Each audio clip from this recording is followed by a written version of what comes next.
And we're live. Just a potluck chat, so you get what we bring. Yep. This to make this clear, this is officially an after chat. Ah, Yeah, Meaning, well, well, it's after Jack Daddy, so it's an after chat. yeah, or as I like to call it, potluck. Yeah. Call it after chat, a lobby chat, whatever. But I'm gonna make sure that my first chat of the new year is that you know that potluck means we'll talk about anything God related, anything that's happening in our lives, etc. Deal with I got this, it. got this itch that I can only tell my doctor about. But and, Well, you can, should go see your doctor then. Make sure you bring the camera and film it all. there you go.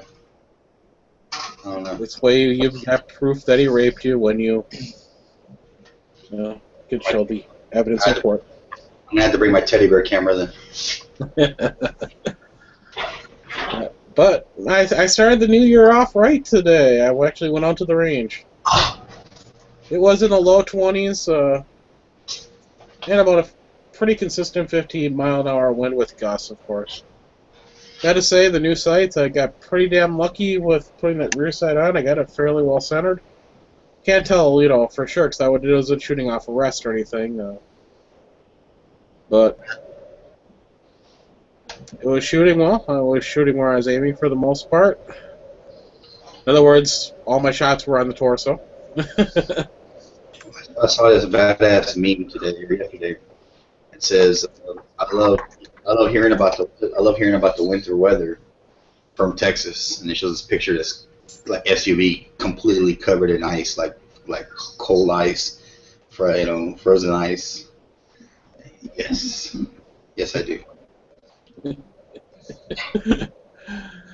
But, it was Okay. pretty easy. I was dealing with it in, overcast conditions, but I like the new sights. They're a little bit taller than stock sights, at least that's what it seems like for me, because I was shooting a little bit lower than I was before. But instead of holding right below where I wanted to shoot, which I was doing before, I had to hold right on.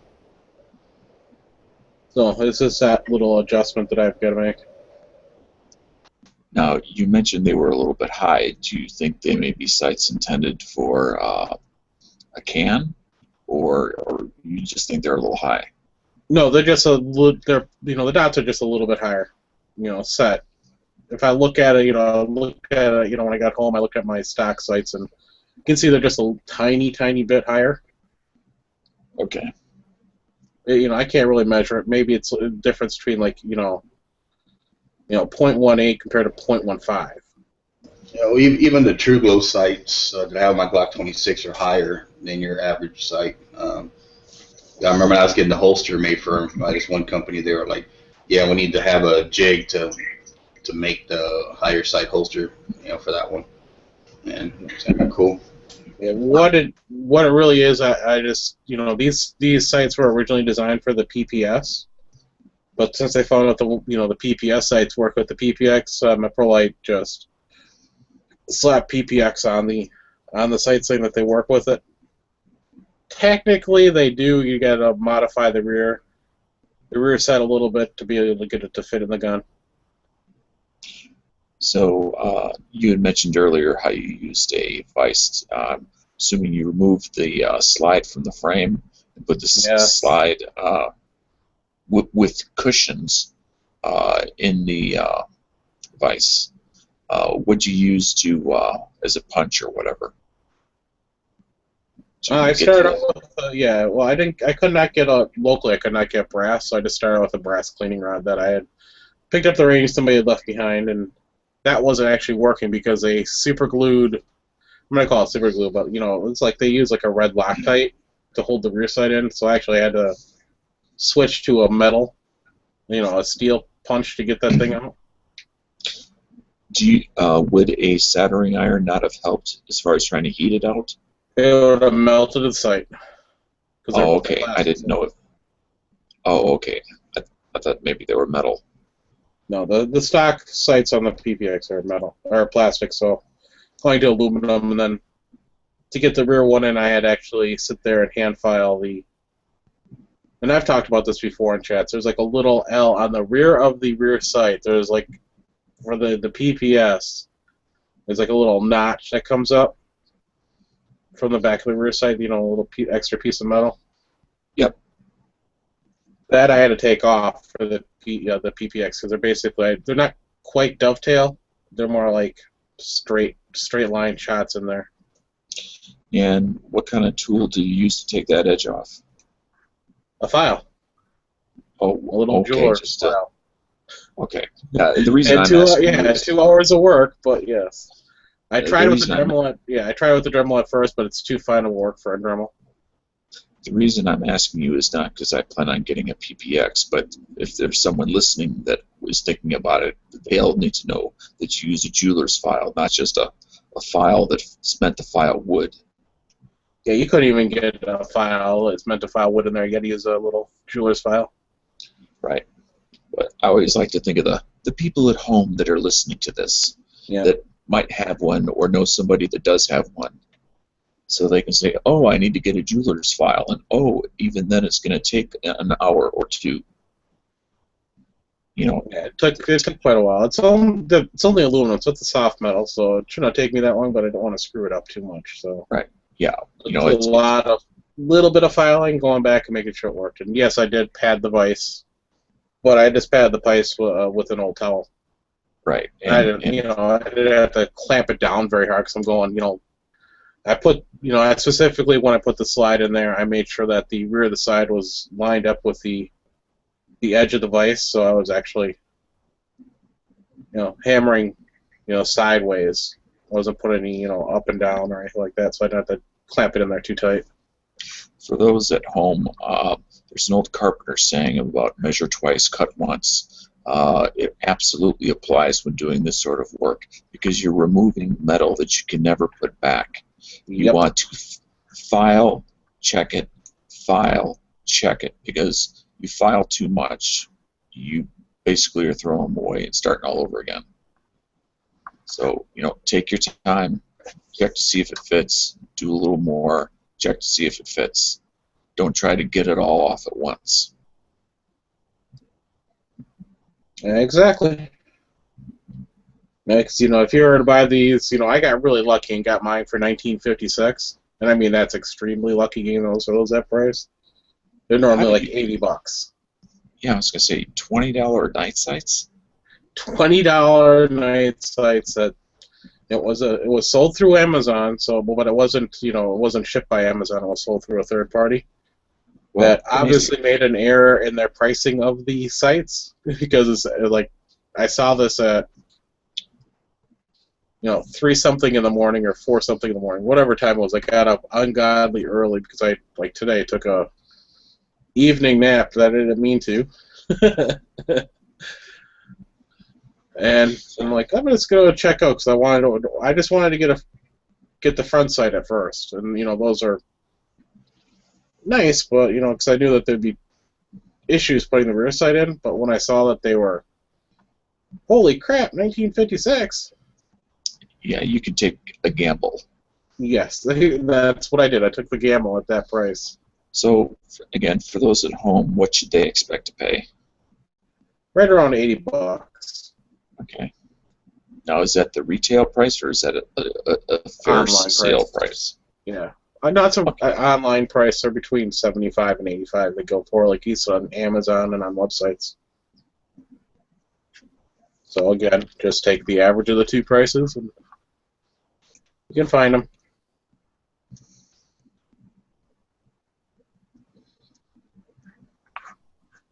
Yeah, doing the front side on the PPX super duper easy.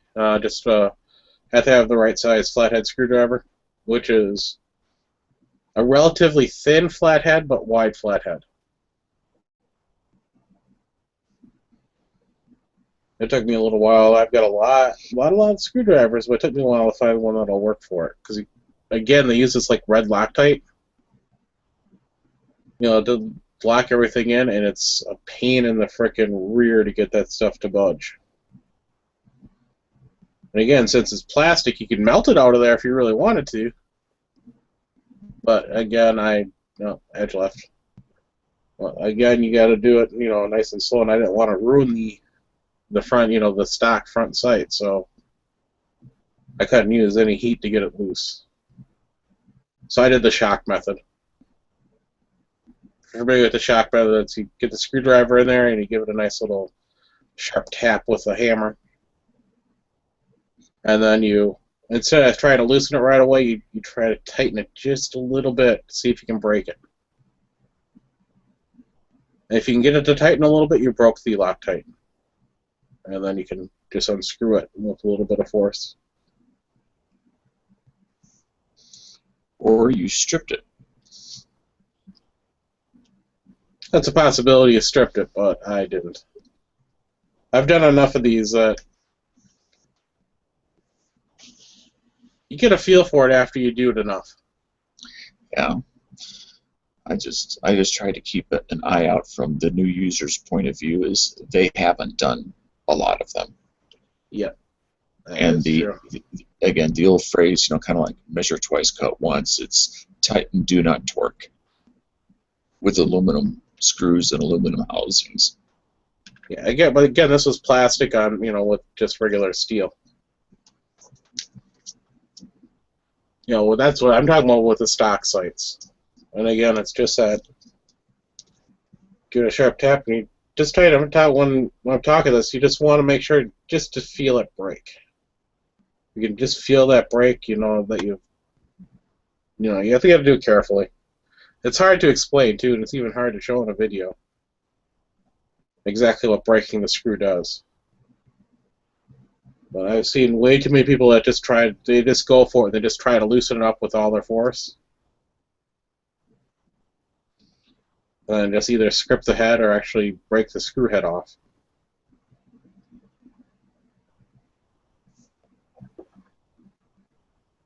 And trust me, I've learned my lessons, because working on little RC plane engines, which are basically aluminum bodies, you get a feel for it after a while. When you strip, you strip the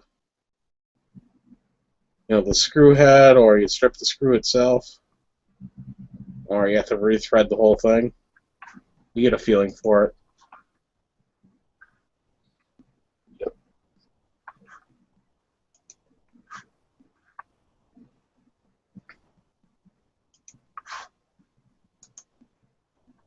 I guess I should put the link over at Gun Channels again.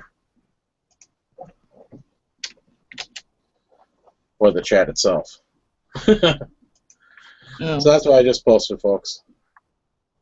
And I've said be right back shortly. You must have had to restart or something. I can report on the federal aluminum stuff. I shot 100 rounds of that today. That's all I shot, was 100 rounds total. Works just fine, just like I expect with anything federal. No problems. And of course, since I was shooting with the wind blowing from my right to left, it would hit me every once in a while. But then again, you're dealing with such a light cartridge. And by hit me, I mean it hit me like in the arm.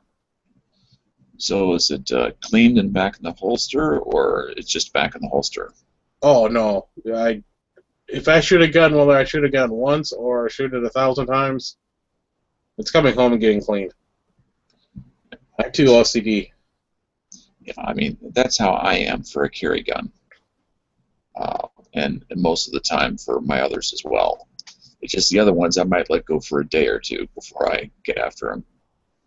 Oh yeah, I cleaned this gun right away. That's the first thing I did. Just at least for me, handguns go so quick. They're so easy to clean compared to a rifle or shotgun. There's just so much more area to cover. It just takes a lot more time, a lot more elbow grease. Yeah, well, for me it was. It took me about 3 episodes of The Family Guy to clean my gun. Okay. That's watching Family Guy on Netflix, so.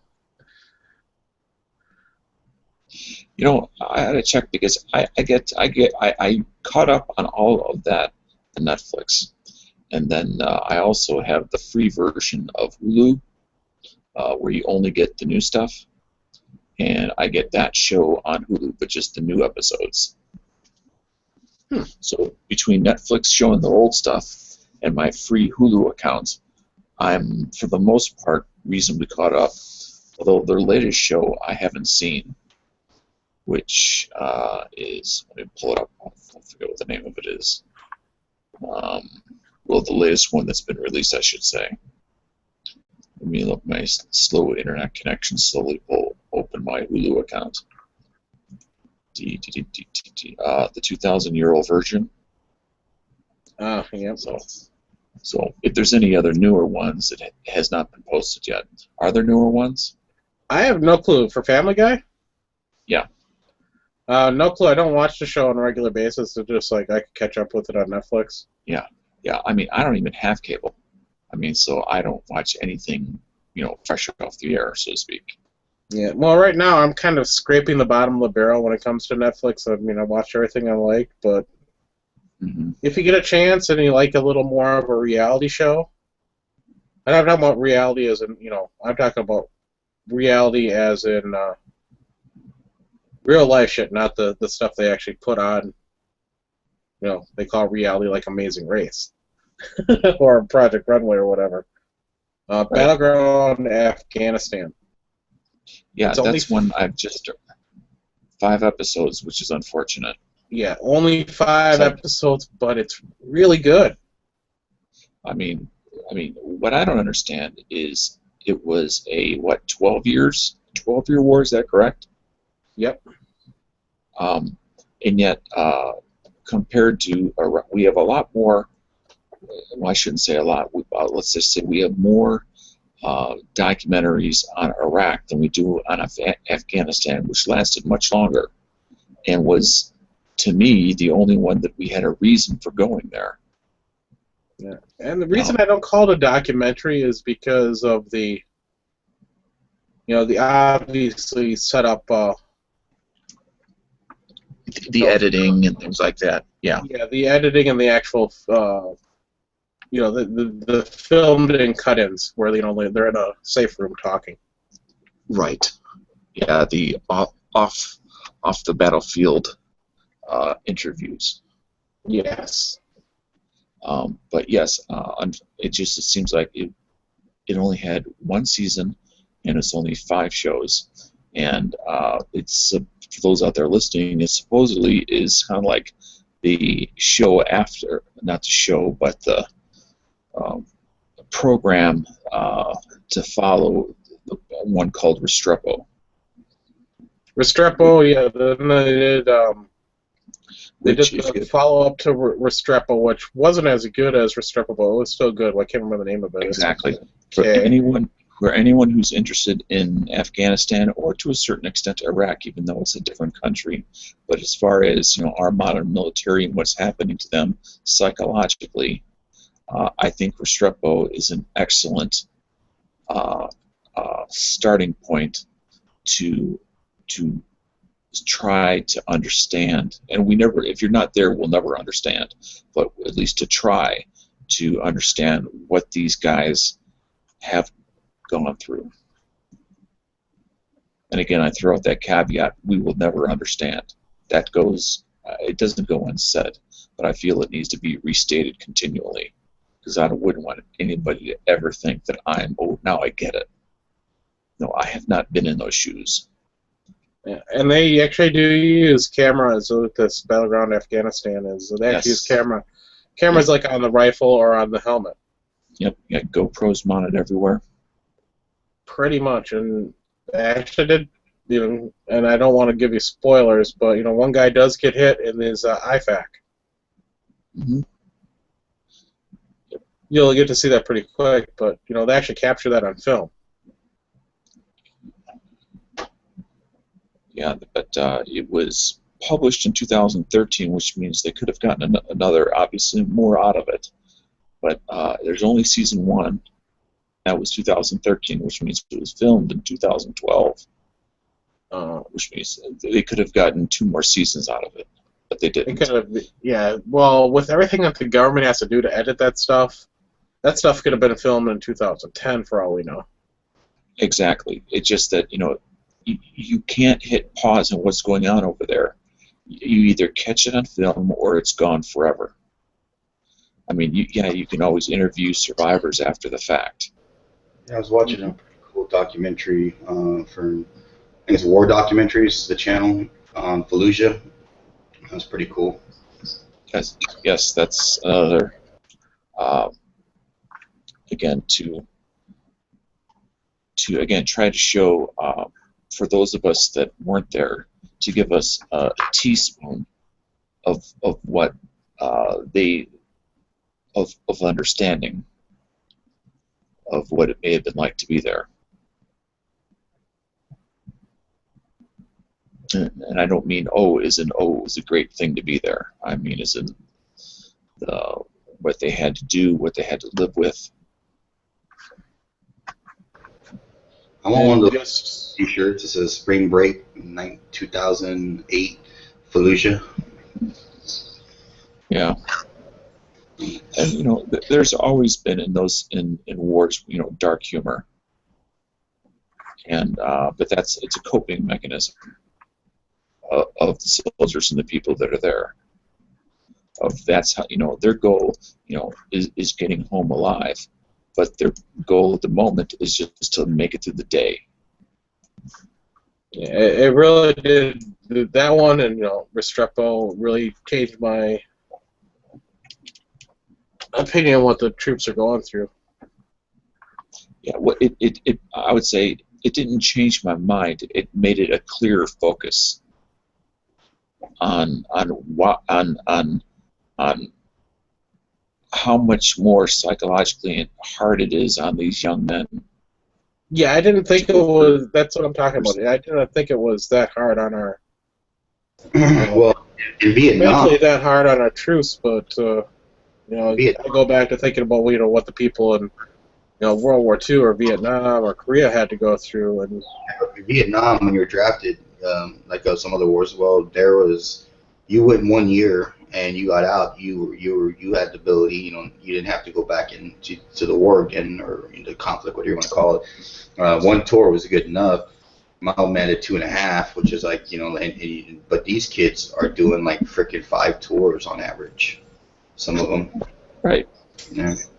And some of them are doing it voluntarily, and some of them it's just they're getting called back again and again and again, and that's part of the price of having an all-volunteer force. We can't just draft in enough people like they did in Vietnam. Yeah. No. I'm not suggesting we should have a draft. Not at all. I'm just saying that's part of the pros and cons of having an all-volunteer force. Yeah, but then you also get people that want to be there, and you have a higher quality personnel as well. I could think of a lot of people I see around me in the average day that are like, yeah, you should go, but I would never support a draft. But just the concept of not weeding out because you hope you don't want anybody to die, but at least getting them in there and putting them to work or do something for themselves. But yeah, I would not support another draft. Yeah, it's fucking weird. Yeah, I can just go off. Yeah, my first year in college is when the first Gulf War broke out. And I remember, the guys, on my dorm room floor were talking about, if this war goes on, there's going to be a draft, and we could get drafted. You went to college. Yeah. You went to college in 91? Yes. Okay. Yeah, and it also shows, the military had a workaround for that issue the whole time, and that's to cycle these guys around and around and around until they either died or mentally burned out. As far as sending them back. Dude, I can completely see that because you can think about it. I mean, if you're a single guy, obviously you're going to have some shit you're going to bring back. Every man brings back a war, and then he learns to make his peace with it.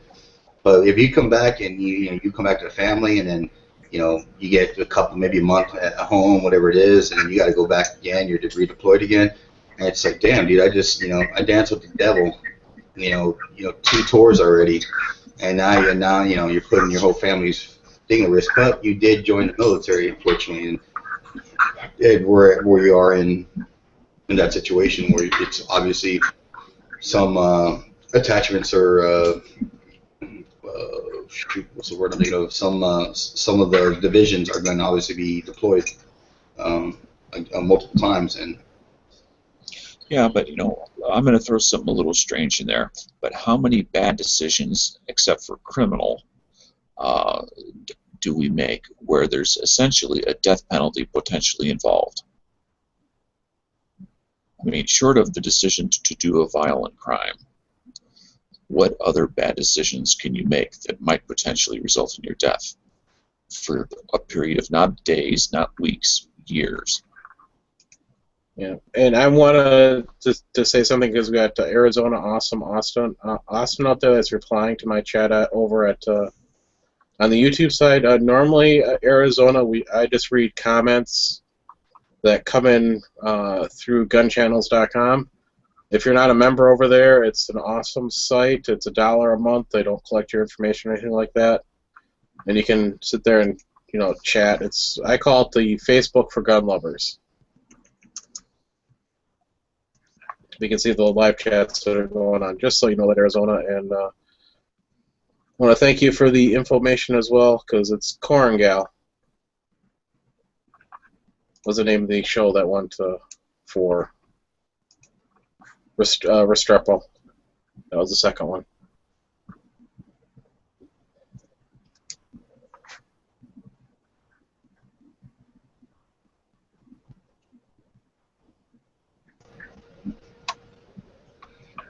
I'm sorry to butt in there like that. But.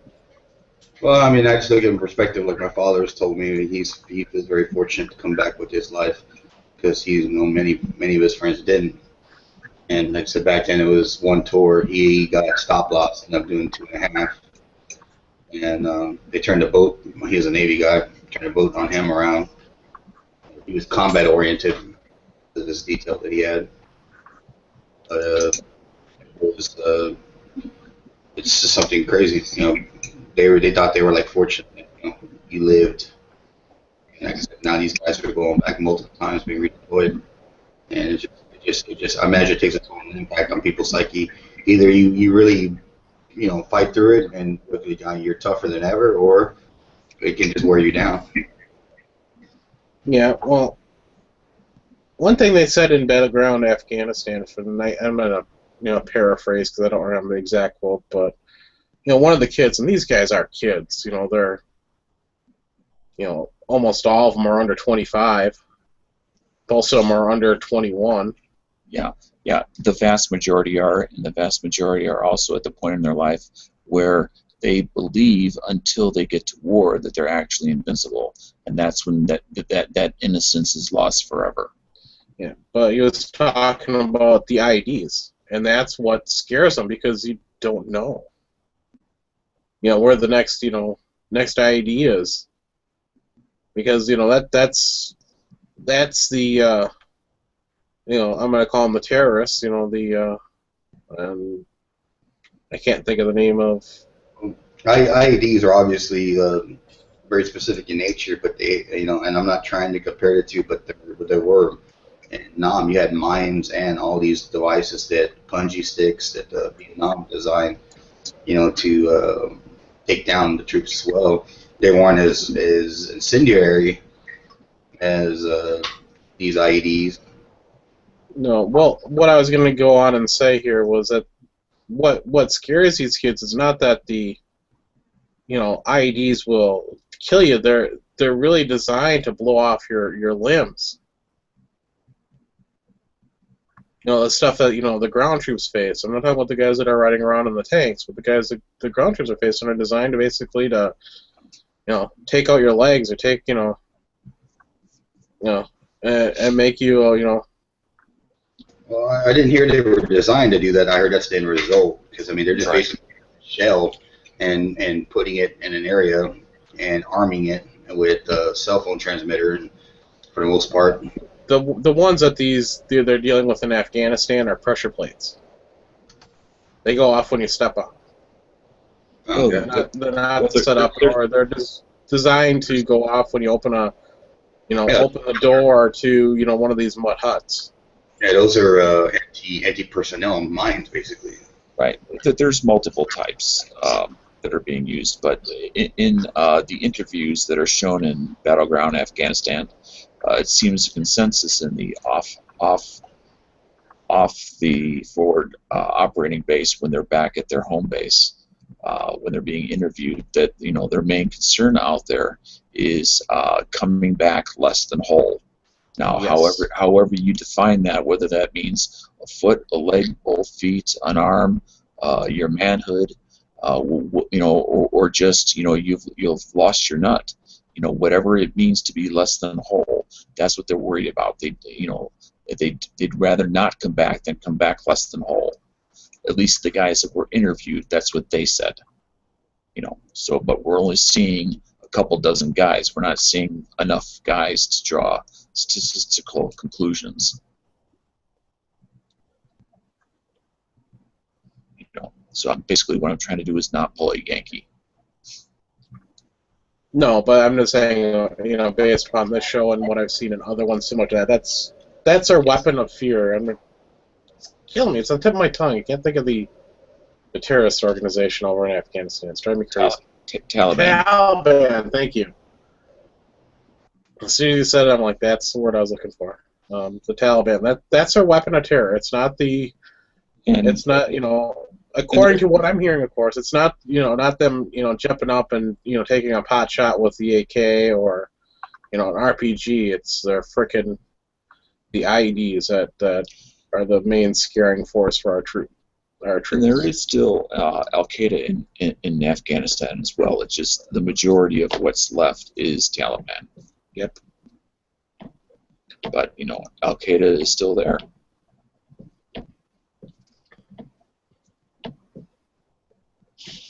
And just based upon Battleground Afghanistan, that's the thing that does the most on the psyches of our troops are that situation. They seem, at least the ones they interviewed seem to like the gunfights.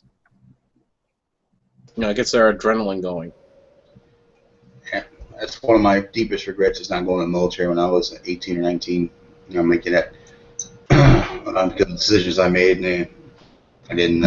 It was going to be extra hard to do exactly what I wanted to do. I had to go to college first to be able to get into the Air Force or the Navy. Navy primarily is what I wanted to do. You wanted to go into the Navy. That explains a lot. Well, my father was a squid. My grandfather is a Marine. And when I wanted to apply, they were like, you got your good enough diploma, your GED. No, you can't join us. You have to get 12 hours of college credit to join us. Army will take you. Like, nah, well, I wanted to do something more specific. So I was like, yeah, all right. Well, that was my plan until I was age 16. Let's go in the Air Force.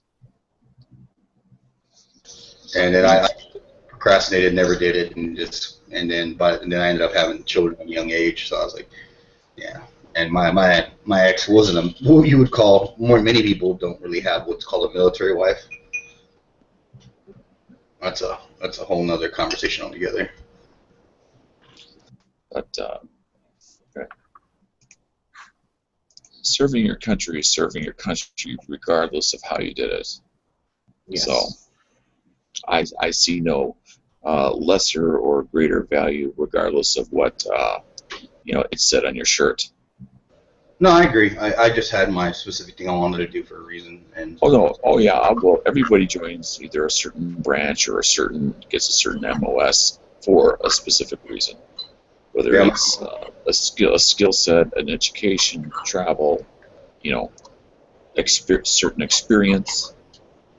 My father wanted to, when he got drafted into the Army, he wanted to join the Marines, and my grandfather told him there's only one Marine in this family, and that's me.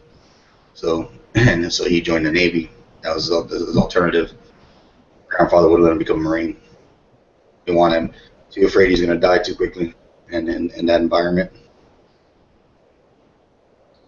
Yeah, well, for me, the reason I want to join the Air Force, my father was in the Air Force, and my uncles all served in the Armed Force as well. They're both my two other uncles are Navy. I love hanging around people that are in it. When I used to work, around that community, and hear them talk shit about each other. But you're in the chair force, they rag on each other. Yeah. Oh yeah. Yeah. I knew what happened if I joined the Air Force. I'd probably end up with the exact same, MOS as my father, which would have been a glorified gasoline attendant. I was in this vocational school I was going to for electronic engineering, EI engineering person, EI engineer, whatever, electronic engineering degree. And we had like a guy from the Marines, a couple people from Navy, a couple people from Army, and so on. And they're always giving each other shit. Have you ever watched, like, Daniel, when you were in, did you ever like take any those technical videos you have to watch, those film videos where they're very long and drawn out? Oh God, yeah. How to do something? Well, they showed us an Air Force video on how to solder, like on soldering techniques and how to tin a soldering iron and how to to actually solder, because it's part of the curriculum. And man, dude, it was like every single step was drawn out, like how to position your wrist, how to your wrist, how to be careful. This is hot. You can burn yourself. And like, but you got a dumbass fucking doesn't. All of a sudden, as fucking Air Force people had to fuck it up for everybody, and then they're like, no, yeah, it's fucking Army people and back and forth and this and that, this and that. Yeah. They every film that I saw, both when I was in as well as when I was a defense contractor, were basically made for people with a 5th grade education. So that's why they had to go take something that would normally take 10 minutes and take an hour going over it. Yeah, that's what they were telling. Some guy was telling me that, like, the reason that, like, when you hear about the stories about throwing grenades, if you're in the Army or in infantry and so on, is the reason that somebody has to say something so ridiculous and so obvious.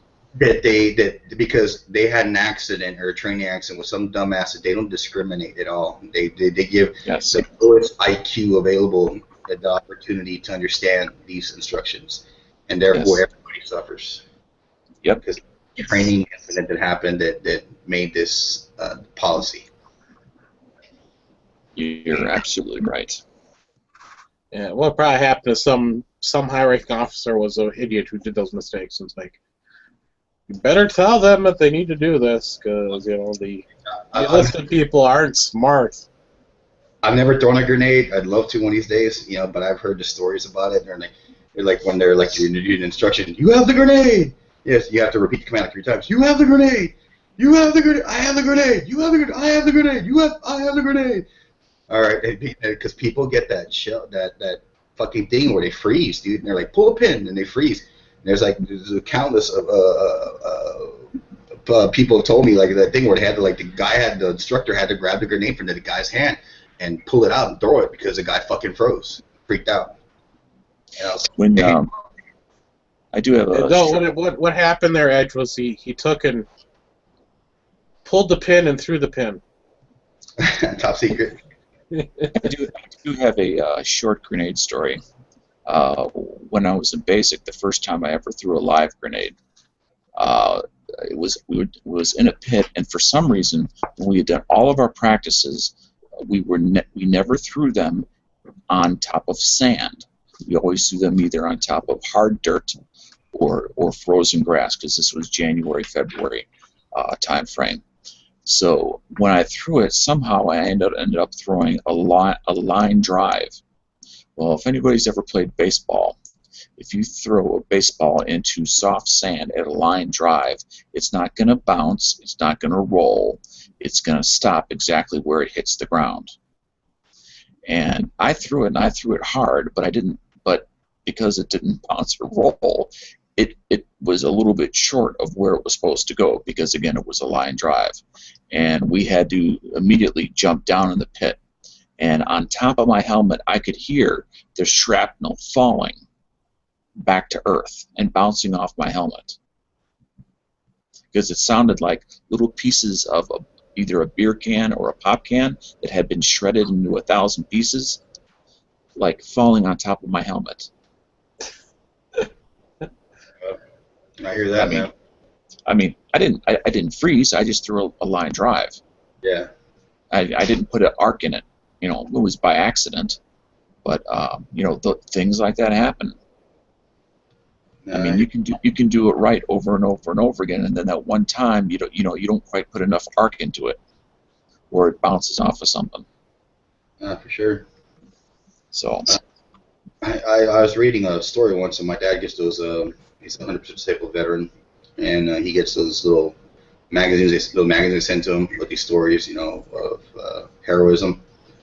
And I was reading one about this SEAL, and where they were in a kind of a boxed up area, and all of a sudden, you know, there's about 5 of them in there, and this really small enclosed room. You know, as they're trying to, like, I guess, hide or whatever, and all of a sudden a grenade, you know, flies in the entrance that they walked into, flies in, you know, lands in the middle of the room, and like one of the dudes instinctively, without any hesitation whatsoever, jumps on it to save the team. And I was like, and I thought about, I was like, yeah, I always thought I could be a SEAL, you know, if I was in shape, blah blah blah, I had the mindset, blah blah blah blah blah. I was like, fuck that, dude. It's like, I'm like, I don't know, man. I just thought about kind of, at first I thought it was kind of like humorous nature, that, you know, they're like, oh, well, it's just, oh, you know, hey, I jumped on the last one, it's your turn, you know. But no, he didn't even think about it, he just did it. And I was like, that's the thing that I think really makes you mentally tough to kind of do that kind of job without hesitation, you know, the training and everything, and not even thinking about anybody else or yourself. Just thinking about the mission, and that's crazy. That's what kind of really defined me, what it takes to do something like that. Yeah, well, I'll get back to that in just 1 second, and I just can answer a question from YouTube since I actually have my email open. Mike C, yes, $10 for 50 rounds of the Federal aluminum at Walmart. It's $9.97. And going back there, yeah, this is just from Battleground Afghanistan, because that's one I recently watched. They talk about the troop mentality of they're not fighting for the president, they're not fighting for their general, they're not fighting for their commander, they're fighting for, you know, their brother right next to them.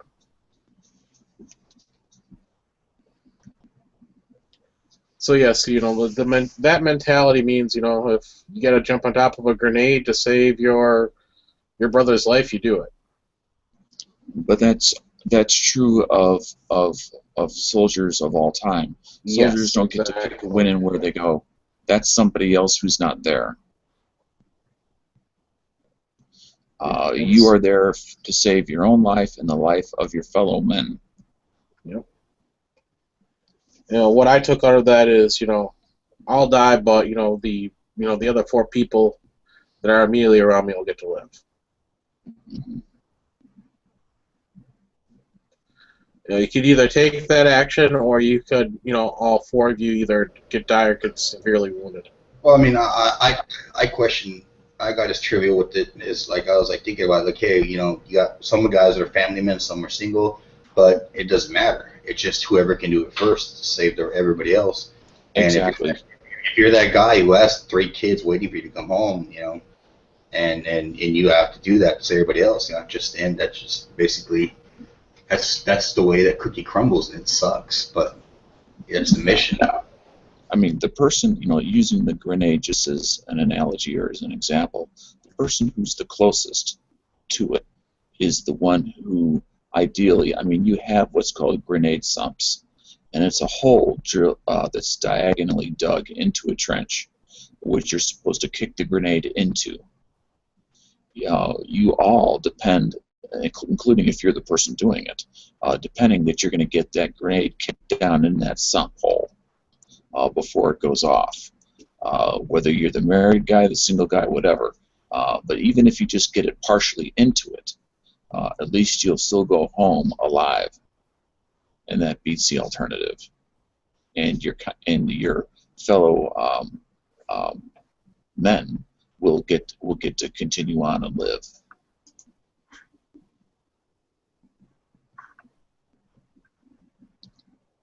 I don't know if you guys have ever heard of a grenade sump. A sump pit. Hey, Austin. Yes, I can see that. So thank you for joining GunChannels.com. Yeah, I'm not. I always go back. Just so you know, this Austin is. I always go back and I'll scroll up a little bit and then read the comments and see. Yes, right now, Ahmad hasn't put up the link. It's going to be one of either Guru or Geo's will put the chat up on Gun Channels. Both are aware for right now, so you got to watch it over at the YouTube side. You can sit there and chat and comment over at the Gun Channel side. That's how we normally do it.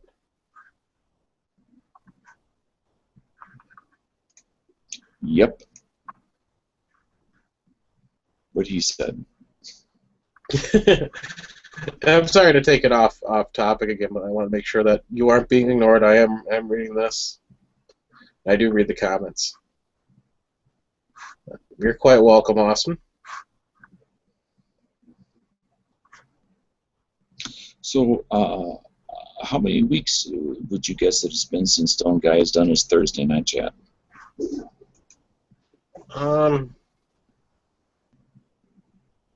Sometime in November was his last one, I think.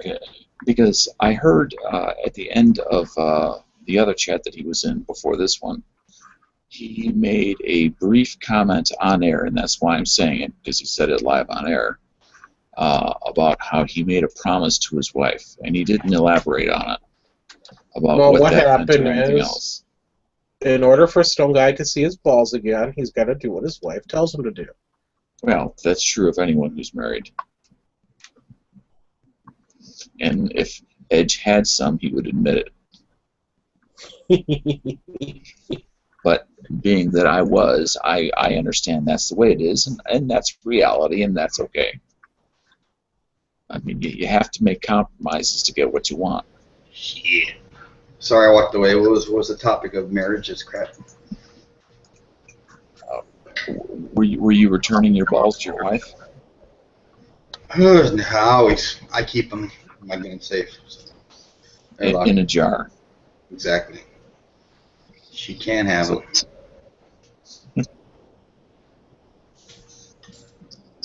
Yeah, I'm pretty sure the last one was sometime in November. Well, I have a serious gun topic here. What was your favorite New Year's Eve eatery of choice that you liked? Was it crackers and cheese? Was it queso?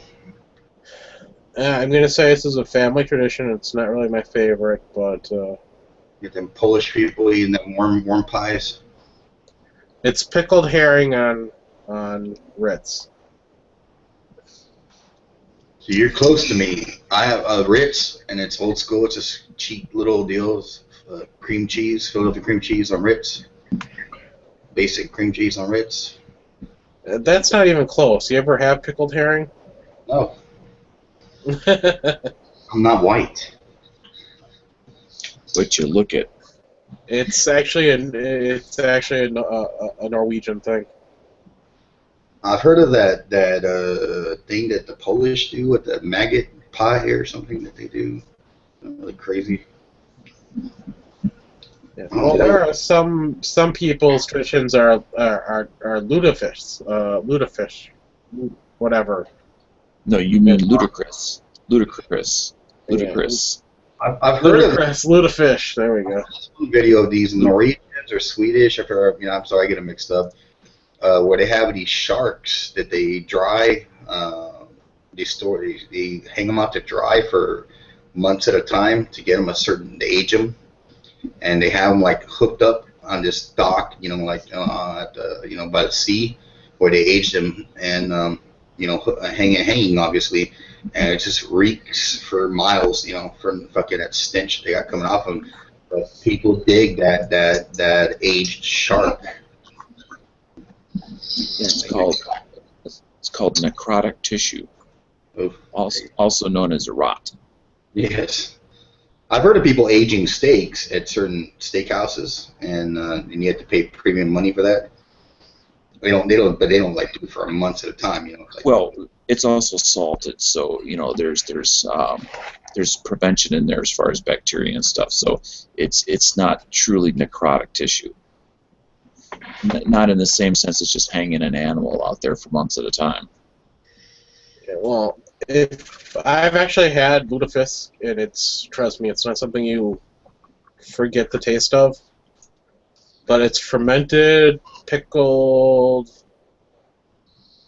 fish, but it's actually it's horrible. you're right. Caviar is, I mean, despite what people say, caviar and Dom Perignon are two things I don't care for at all. Dom Perignon, I'm not much of a champagne guy. It's a very dry, the way it's supposed to be made, it's a very dry champagne. So when you drink it, it's but if you're a champagne lover, it's fucking, awesome. And caviar is everything. Beluga, caviar. Well, Edge, when it comes to alcohol, I don't take your word for it. You consider Miller High Life the best beer ever. No. That is Dos Equis. And PBR for a downside, but yeah. I don't have any New Year food traditions. we don't have one. I mean, we just do, like last night, we just kind of, hung out at my sister's house. She was like a block and a half away from me. And we just kind of did little tabletop stuff, queso, chips, cheese, dips, cake, a little this, a little that.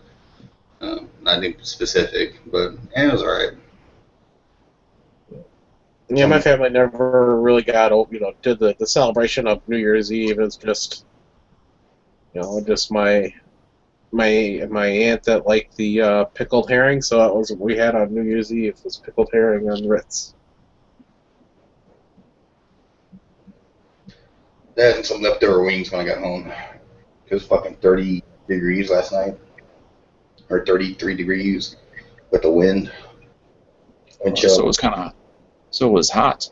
Yeah, whatever it is, freaking, like nobody, like I took my daughter out, some 10-year-old to light fireworks. Nobody wanted to go outside. I'm like, so I'm just gonna freeze my ass with her outside. Yeah, well, at least my beer's not gonna get fucking warm. And so I did that with her, popped her fireworks with her, helped her do it. Yes, G-Webs, there is a chat. I'm doing it. I'll post a link here. I have to grab it from the internal. You posting the view link? Yes, I'm posting the view link, just in case anybody out there that's watching knows what it is.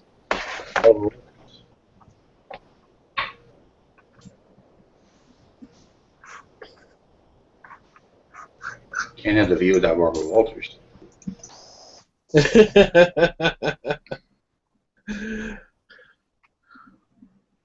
Yeah, my family tends to do its traditional foods around Thanksgiving, Christmas, and then Easter. Easter is a ham, Thanksgiving is a turkey, and Christmas is ham or turkey, whatever the host feels like making, but there's always shrimp. Whole shrimp. You get to check out my news video, Daniel? When did you post it? I didn't see it. Yesterday? Or no, not yesterday, day before yesterday. Well, I post like at 3 in the morning because it took forever to fucking load up. Okay. What's it called? I'll go at least mark it for now. Beretta, the tactical, not response. What's the hell's that new company? Shit. Well, I'll pull up your channel. That's right. I can't think of it right here. I got it. Well, I'm gonna get there before you. By the time you remember what it is. No, I guarantee. Okay, videos. Cover tactical Beretta 92 rail grips. That would be correct. It's 16 minutes long. No, but I'm going to mark it now. I didn't see it, but I'll mark it now to be seen. So go ahead and, since I didn't see it, give me an overview. Just a setup. If you're familiar with the grips I did, the review of last time in 1911, you get a base in 1911, put some of these little side panel grips on them. You lock up at 2 points plus the screws on the grips, and they give you a rail option on an older. Say you got an old GI 1911, nothing going really on, basic 1911, and you want to spice it up, with the light or something for whatever reason or whatever device you want to put on there. That gives it an option. Plus, puts a little different look on the gun if you have a basic gun. Same thing with the Beretta. Now, a lot of people, are buying the Beretta with the rails, but in the past they didn't. So if you have a Beretta 92 series, it lets you put those grip panels on there to give you a rail system. It comes in olive drab green, black, and black dark earth. And it turns the gun kind of into a new gun with with the option obviously for devices to put on there. When did you get a Beretta 92? I don't know. My buddy let me one, and okay. He followed me his last time I went shooting. So yeah, let's hold on to it. I'll collect it next time we get together. Okay. And, yeah, I want one now. I would like to get a Beretta 92. I would definitely would. I would have liked to get a hold of that deal that they had, but Christmas money just didn't end up any surplus money to buy another gun. Right. Well, that was a good deal to get a hold on, but you wouldn't be able to apply these grips to that gun anyway because that one that people were talking about for $300, it had a heel ejection magazine button. I did have to do some fitting to this one to make it work because of the ejection magazine on the Italian-made Beretta that I was using.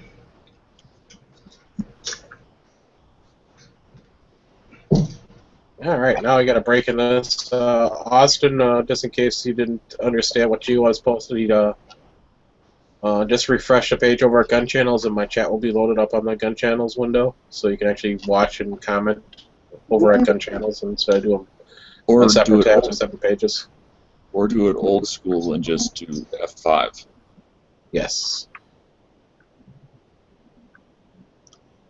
But yeah, Austin is a new member. Joined Gun Channels, so. Austin, did you see my welcome to you, Webs. Did you see my comment in the side work?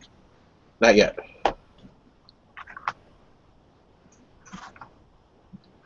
I did. I'll do it again. Oh, okay. I know we have somebody new out there that may not.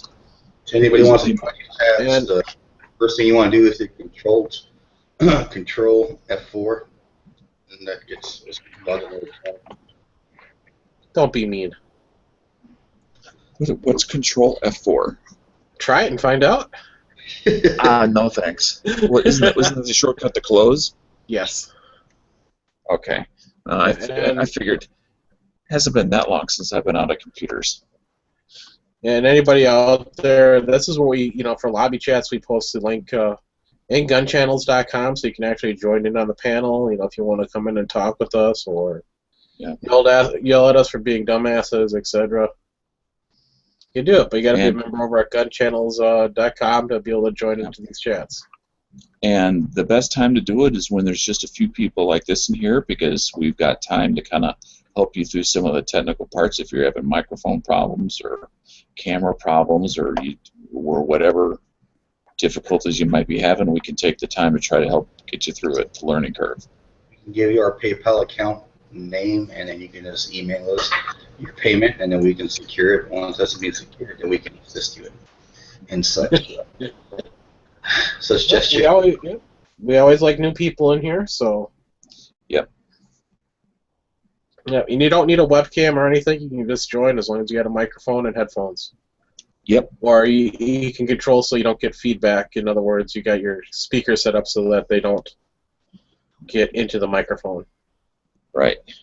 If you don't have a headset, you can still join it. Just you have to keep your volume very low so it doesn't get, as Quirk mentioned, it reduces the feedback. Right. Because otherwise, it's not so much that feedback sound as we get that echo, echo, echo, echo, echo, echo going on.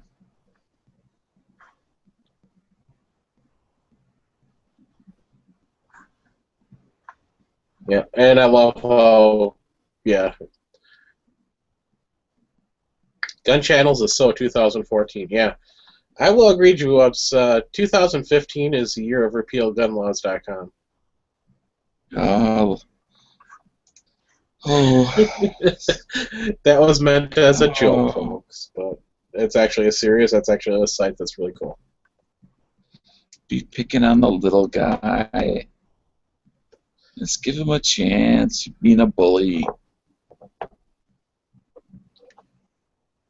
Yeah, but Serious Austin, if you haven't heard about repealgunlaws.com, that's set up by Artisan Tony.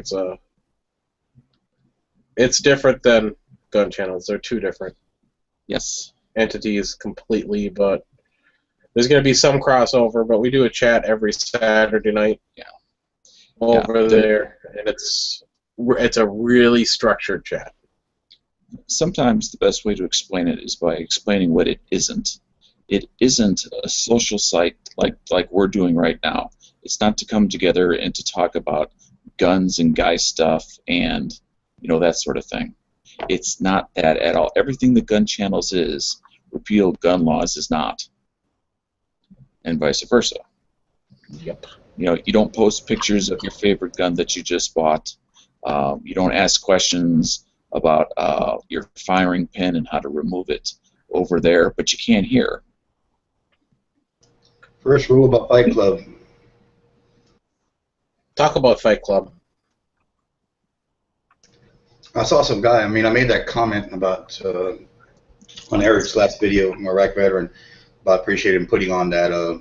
Oh yeah, every second matters patch. Yeah, I told him, and then a bunch of people said, way to go. Obviously plussed it. And then one guy said, what is that? Some charity? What's the big fucking deal? Some charity or something? And I was like, I'm not going to have the time to explain to you right now.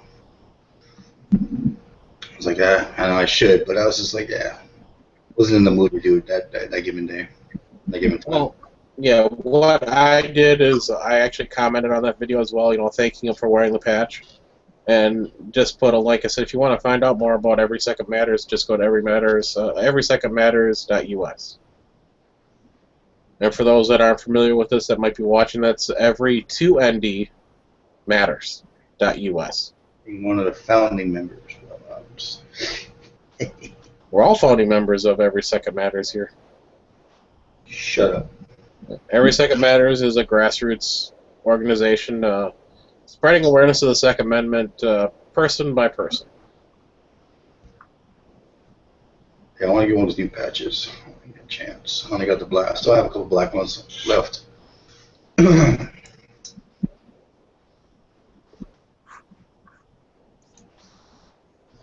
Yeah, and I've got to get myself a black Every Second Matters patch, G-Lubs. You got to do that for 2015.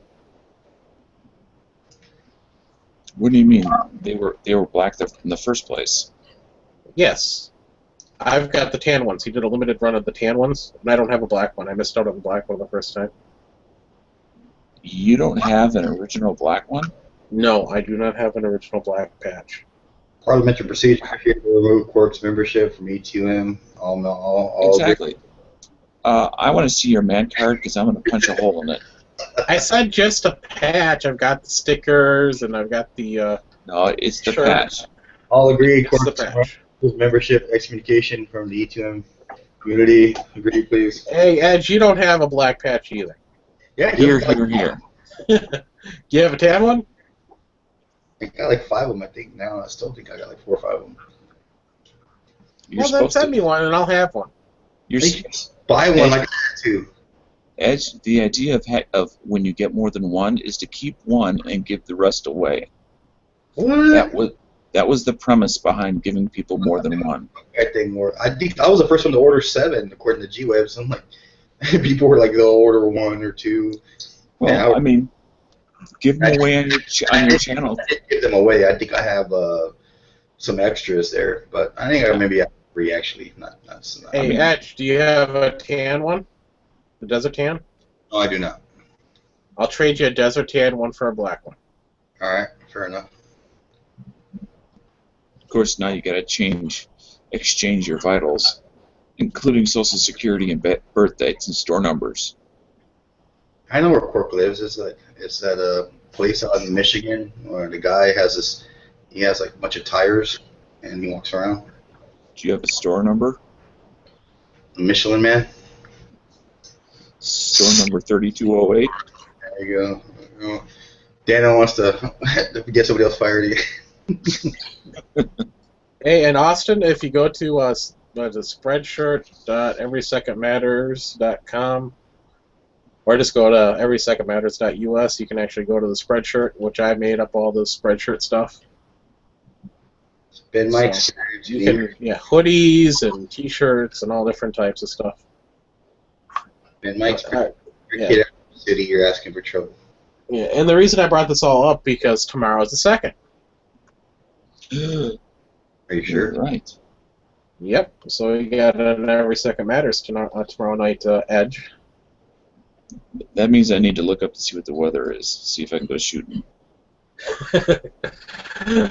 Tomorrow it's going to be, again, windy and even colder. Why do you have to keep telling me that? Well, that's local. I don't know if it's going to change, 300 miles to the south. Well, if it's generally colder by you, it's colder by me. If it's warmer by you, it's warmer by me. The nice thing, it's going to be sunny. I mean, the temperatures are different, sure, but the trends are the same. You can wear a sundress to work. Yep, tomorrow is supposed to be sunny, a high of 23 here, but windy. I was just hoping that the wind was going to die down. Yep, and they just changed my Monday forecast. Just so you guys understand what we're talking about here weather-wise, if you're not from the Midwest. Monday, they're talking about a high, and again, this is just the start of January, a high of -2. Hey, I'm even better. We get a high of 2. So there. And the high for Sunday is supposed to start out at 23 degrees. Some of those godforsaken places. Yes. We're supposed to get about, anywhere between 5 and 8 inches of snow Saturday night into Sunday. Actually, G-Wave's got snow. I saw a picture on Facebook. Ooh, Geo's even got snow. But yeah, we're talking about, Sunday's supposed to start out at a high of 23, but that's going to be at 12:01. It's just going to be dropping and dropping. Ooh, the wind is only supposed to be 6 miles an hour tomorrow. That's excellent. I think there's a good chance I'm going to go tomorrow. Because, it's not that the winds are that high where I'm at. It's only like 15 to 20 miles an hour. But when it's cold, 15, 20 mile an hour is freezing cold.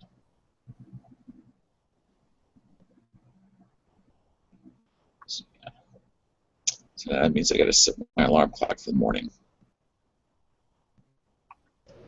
How old is too old to pick a dog up by the loose skin on the back of their neck? When they yelp? Okay, then. Even though he weighs like 60 pounds, it's okay then. If he doesn't yelp. Well, if he doesn't yelp, obviously it doesn't hurt him. There you go. If he yelps, then don't do it. Hey, and buddy. don't drop him either. Well, he yelped, so I dropped him from 5 feet. No, he can pick up. I can pick him up.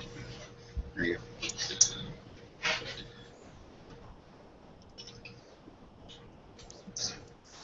I mean, it's good advice.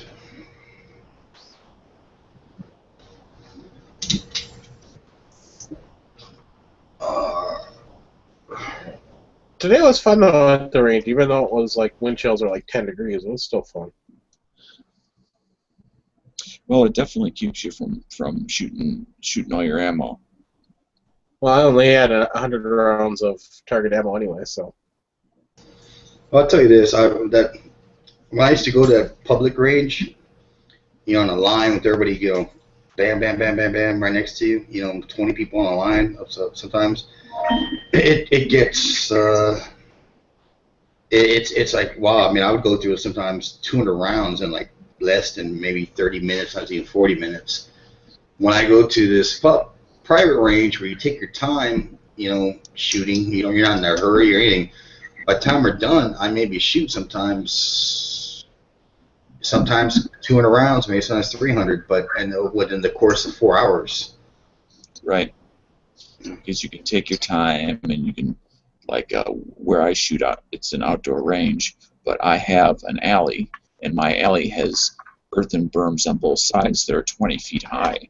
So nobody can see me. I can't see anybody, but I can take my time, shoot whenever I want to shoot, stop whenever I want to stop. It's just that this time of year, I don't get to shoot as much. So I got.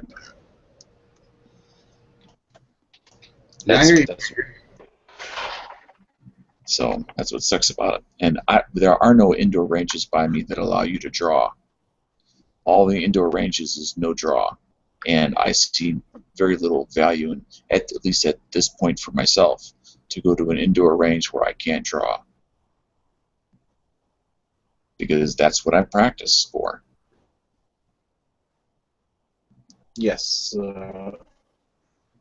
My indoor range, if I want to go there and spend $25 or actually drop the, well, almost the price of a SIG SB 2022 new, it's like only like $100 cheaper. To join that for a year, I could. Geowebs is asking about a link. He wants a link. He wants you to throw it to the chat on channels. There we go. Okay. It's out there. My indoor range does allow you to draw from the holster, but you've got to be checked out by the range officer first. Yeah, and I have no problem with that. The range officer is just, the problem is, they normally only have one person working the storefront and the range. Right. I have no problem with having to be, make sure that you're good to go and have somebody witness that you seem to be all together, you got your shit together. It's just that, there's a lot of places, it doesn't matter who you are, they just won't let you draw.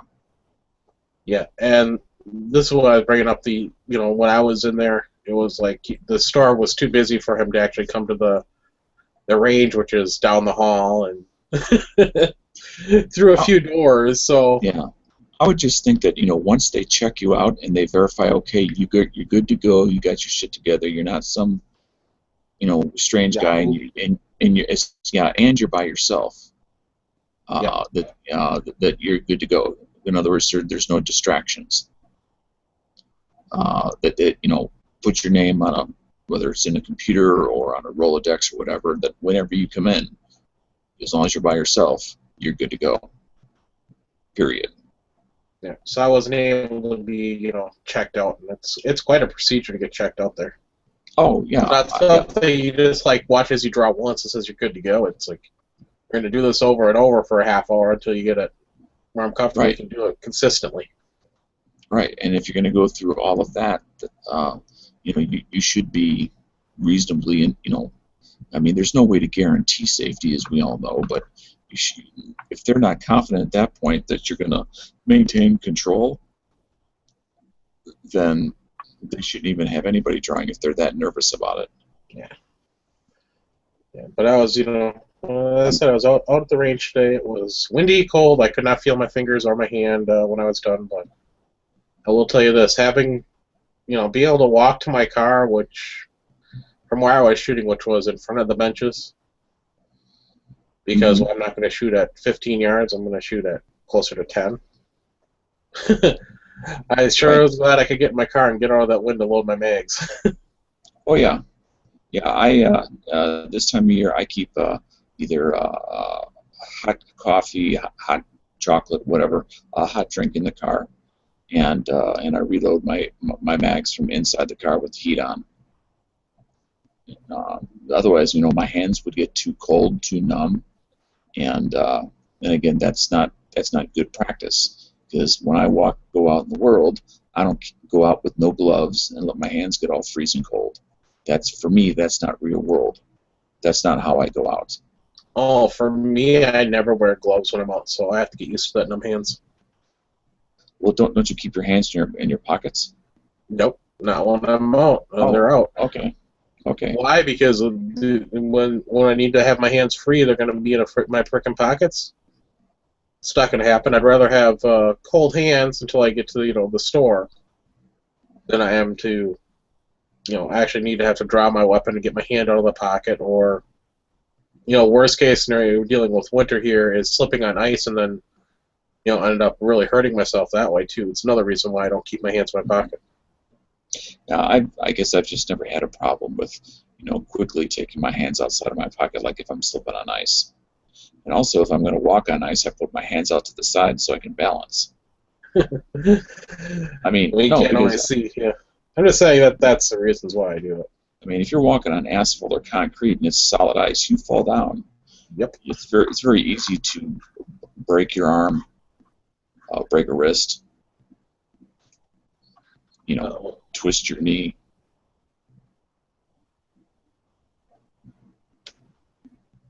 Thank you very much for pointing that out to me, Moon.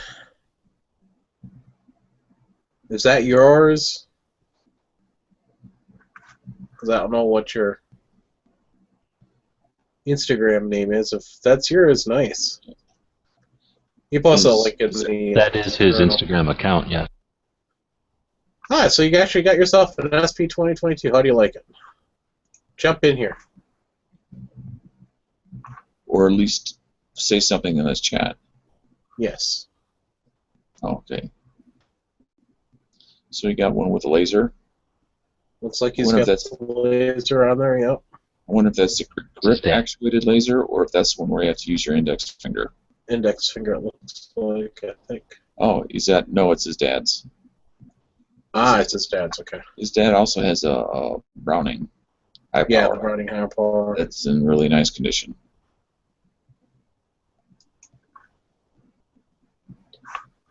Yeah, I do like the 2022 for the price. Right now, if you're interested in the 2022, CDNN's got them with night sights for $289, I think. Or excuse me, $389, not $289, $389. I was going to say $289. That's like insanely low. Yes, I do like my PPX, but I still like the 2022 better. I just like the single double action trigger so much better than double fire like the PPX is, but that trigger is still sweet on the PPX. You guys had to have a chance to try it out. Try it out. Is it still snow in your neck of the woods, G-Webs? No. Was that like just a front that came in? It pushed it down that way? It's kind of unusual. I don't know. It's not freaking weather websites. Well, Huck was doing that, that contest channels. yesterday. Make him laugh. You heard about that, right? And over on his Facebook account. Yes. I took third place.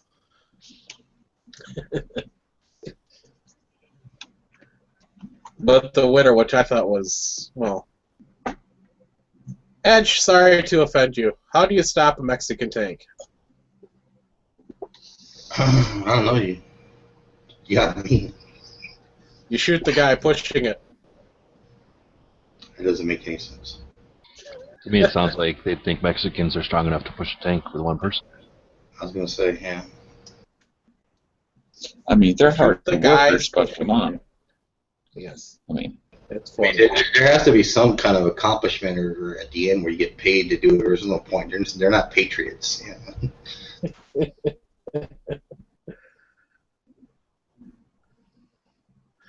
My whole third place one is, what's brown and sticky?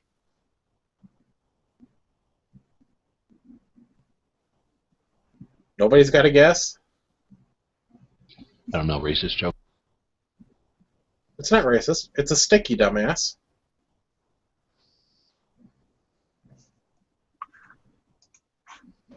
I just posted you together. There you go. I guess that's alright. Gotta get rid of the dumbass part to tell a kid. Oh, yeah. But I was telling it to an adult. If you tell it to a kid, it's just a stick. So, Edge, knowing you'll just, you'll ask your daughter that and you'll say, it's a sticky, dumbass. I color turd. Okay, you'll say it. It's a sticky dumb turd. No, just turd. Sticky turd. My turd.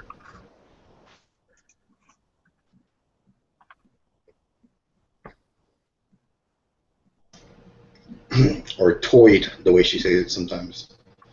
It's that Southie accent. Does your wife have a different accent than you do? Yes, she's very Hispanic accent. Okay. Well, Isabella, and is that my daughter Izzy got this accent is fucking crazy. Not in everything she says, but like certain words, like car, or beer. How Like, the hell is she getting a Boston accent? I don't know fucking know. That's why I say the word. Like one time me and my buddy were drinking, like say beer. No, it's beer. It's not there. Is she watching too much Family Guy or something? No, she watches all that crap they did. How'd she say milk? I never asked her. No, she says these words. I'm like, no, it's like beer. Oh, sure. And I'm like, no, there's an R. Sure. Whatever, dude. It's gotten less and less. Like she has to go to speech therapist.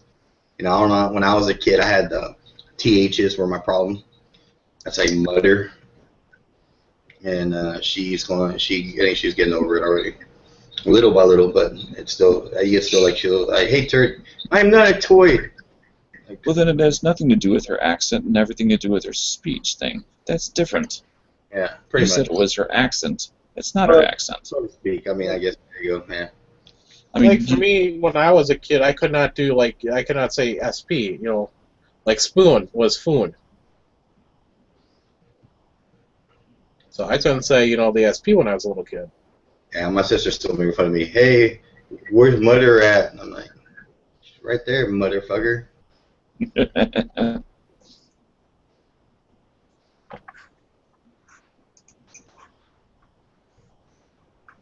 But now she's certain words that she's pronounces different that sort of kind of freak you out. Like, where did this come from?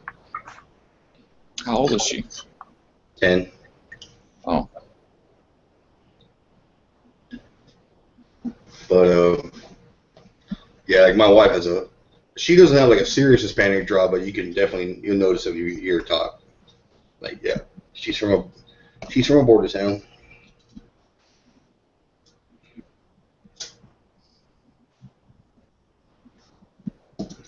I know, Geobs, you were talking about doing another run of the black patches, correct? Or are you not going to do another run? Well, I don't care. I was just thinking that we should do a pink one at some point since we decided we don't need to stay black and white. And then just let whatever people want next. Took the Yankee factor out the black. It's a black and white issue, but if we can, get women involved by having pink. And you get Beaker with the red.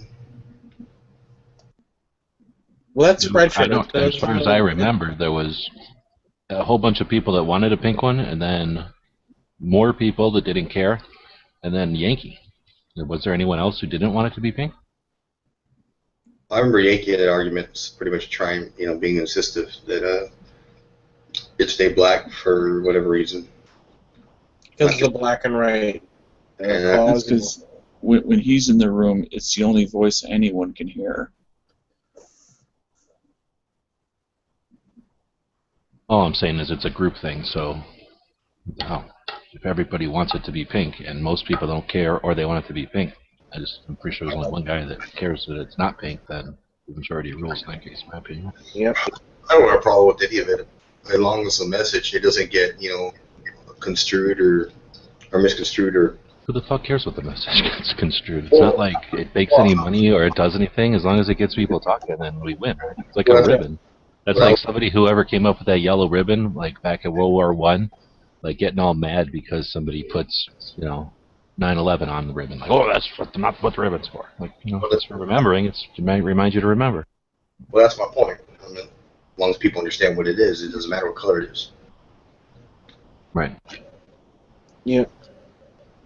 And our thing is every second matters. It's not the color. This isn't the pink ribbon breast cancer awareness. We're not strictly black and white. Comes to color. It doesn't matter if you're, if you like pink over black and white. We're not going to. In the Michael Jackson. Yes, what I'm getting at here, I'm trying to get at here is that the color of the patch doesn't matter. It's the message of the patch, or a shirt, or a sticker.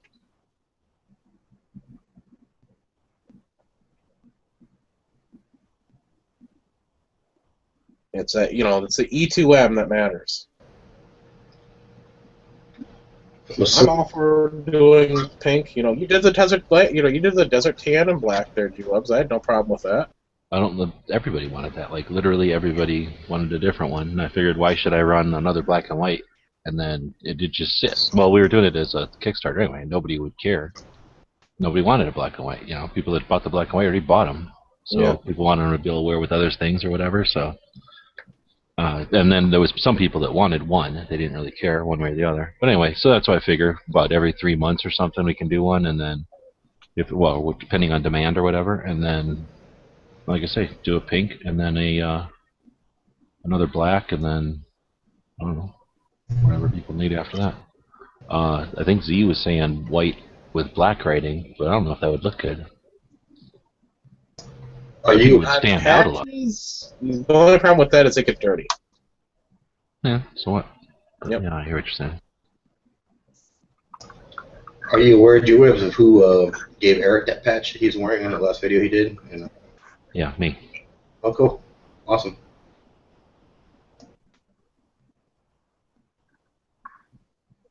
Yep, I had no problem with Kirk having a red T-shirt with black letters on it, so that every second matters. I didn't care. Are you telling me a Stone guy, when he met him, didn't hand them the E2M patch?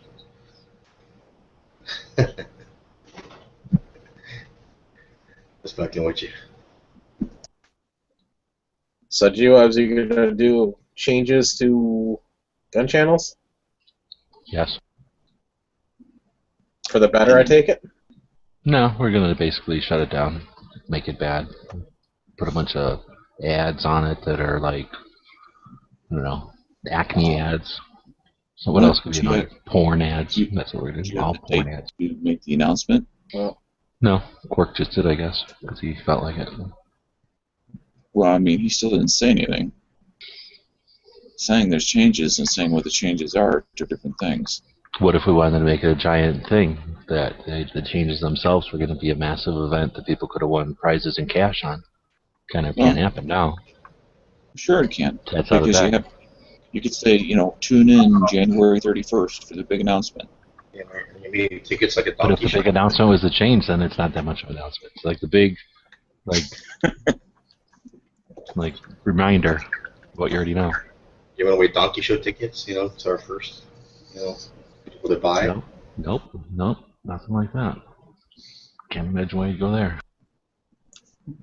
Well, I noticed that. Well, the reason I asked that because I noticed that you changed up. You used to have that. 1, 2, and 3.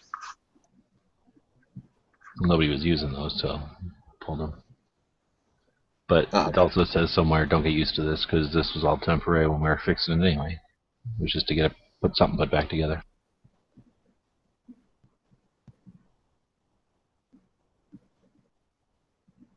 Because that's what I thought you meant by change. No, change. I could get Donald Trump to come in and partner with you guys. Only if you want him. Unless he wants to be a financial only, non-voting, silent partner. I got you. I do have to say I've got connections with Angela Jolie and Brad Pitt, so. I'd probably say the same thing. I don't want them around here ruining it. They're pro-gun, though. So what? They'd ruin it just by their presence and the whatever they call that. People taking pictures of them all the time kind of shit.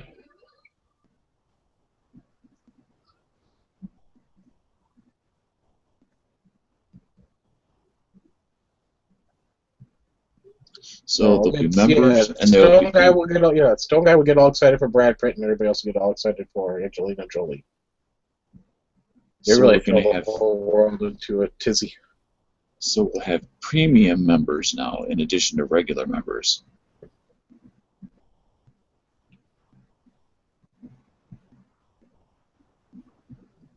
Some of us are more equal than others. We're all equal, but some are more equal than others. Yeah. So that's what she said. Yeah, I ain't no mod, so they're already special people.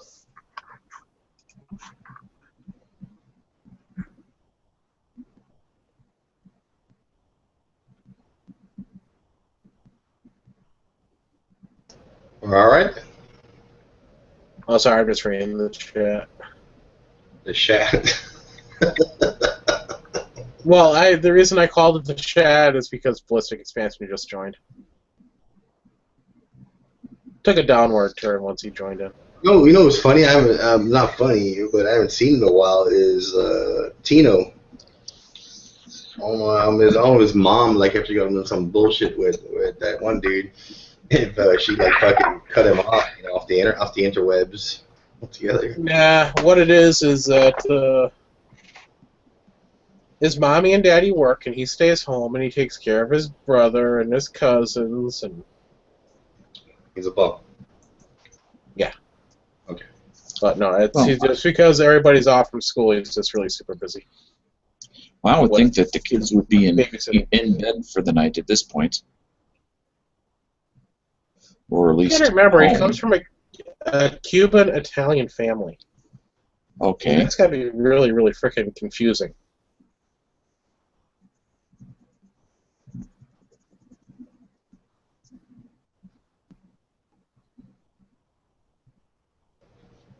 I was about to tell a joke, but I better not.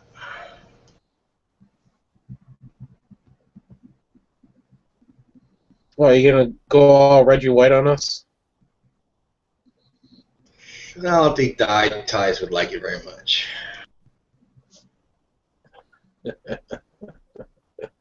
Again, you're gonna go all Reggie White on us? The Mexicans are really good home family people because they love to keep all their family together in one big house.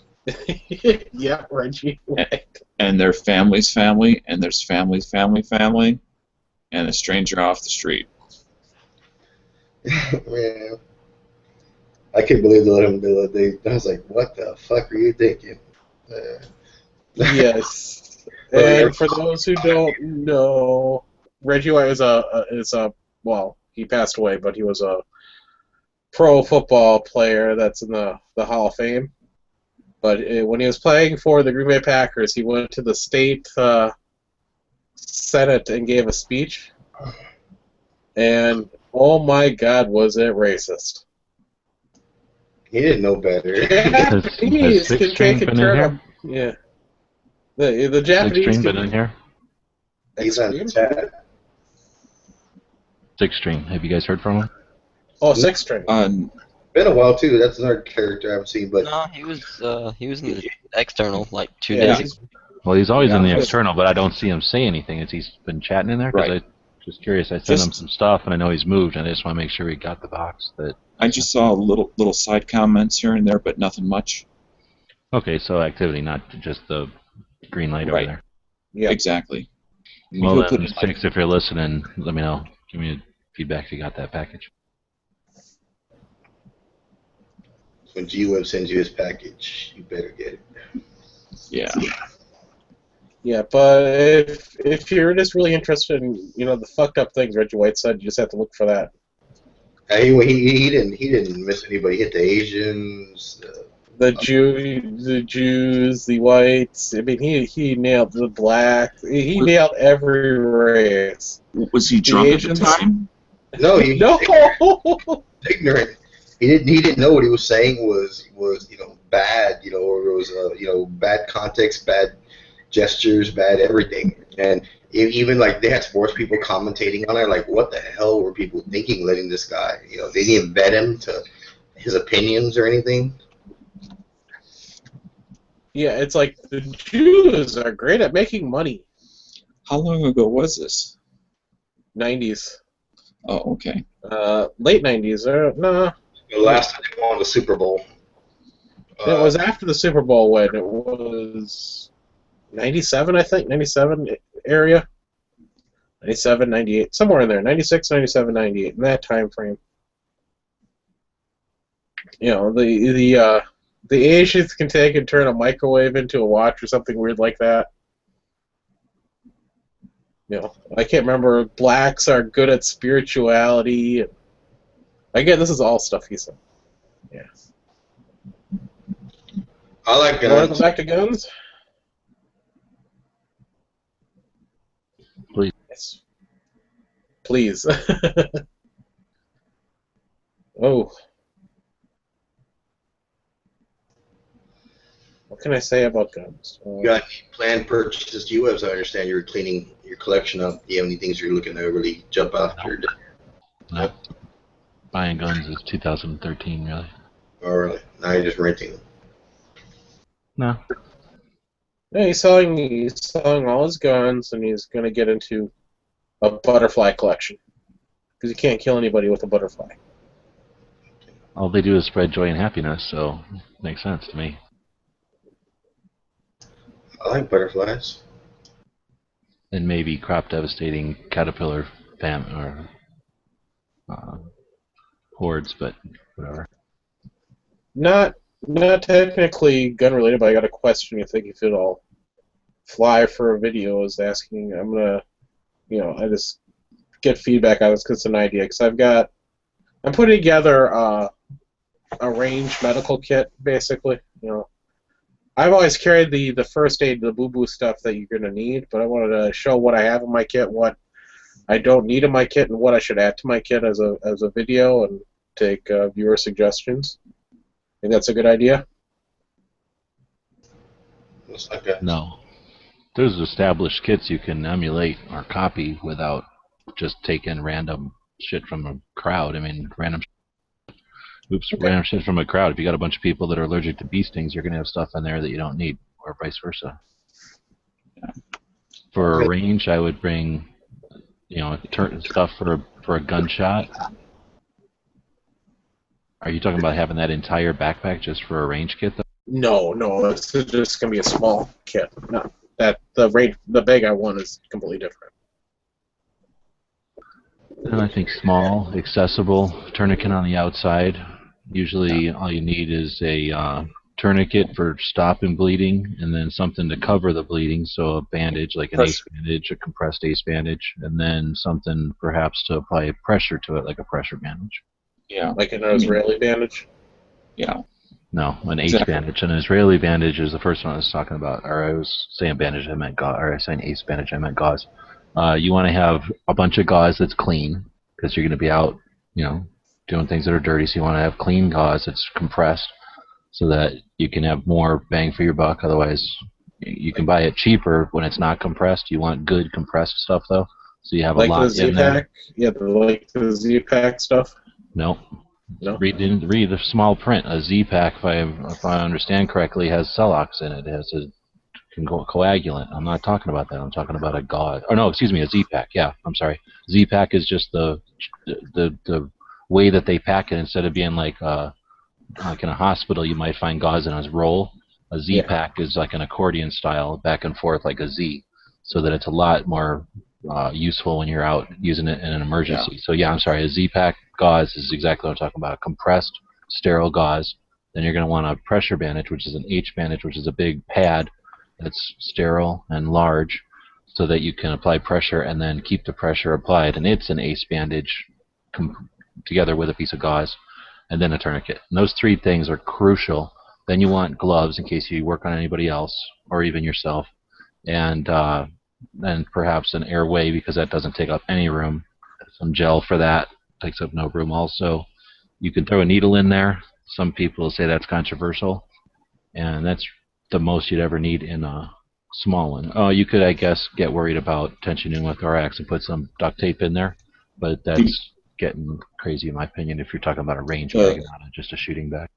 The only thing that I would add to, and it's kind of a general caveat, is if you have and quirk you do, so this is why I'm mentioning it, if you have a known specific issue, like you do, then you're going to want to include something in your pack for that.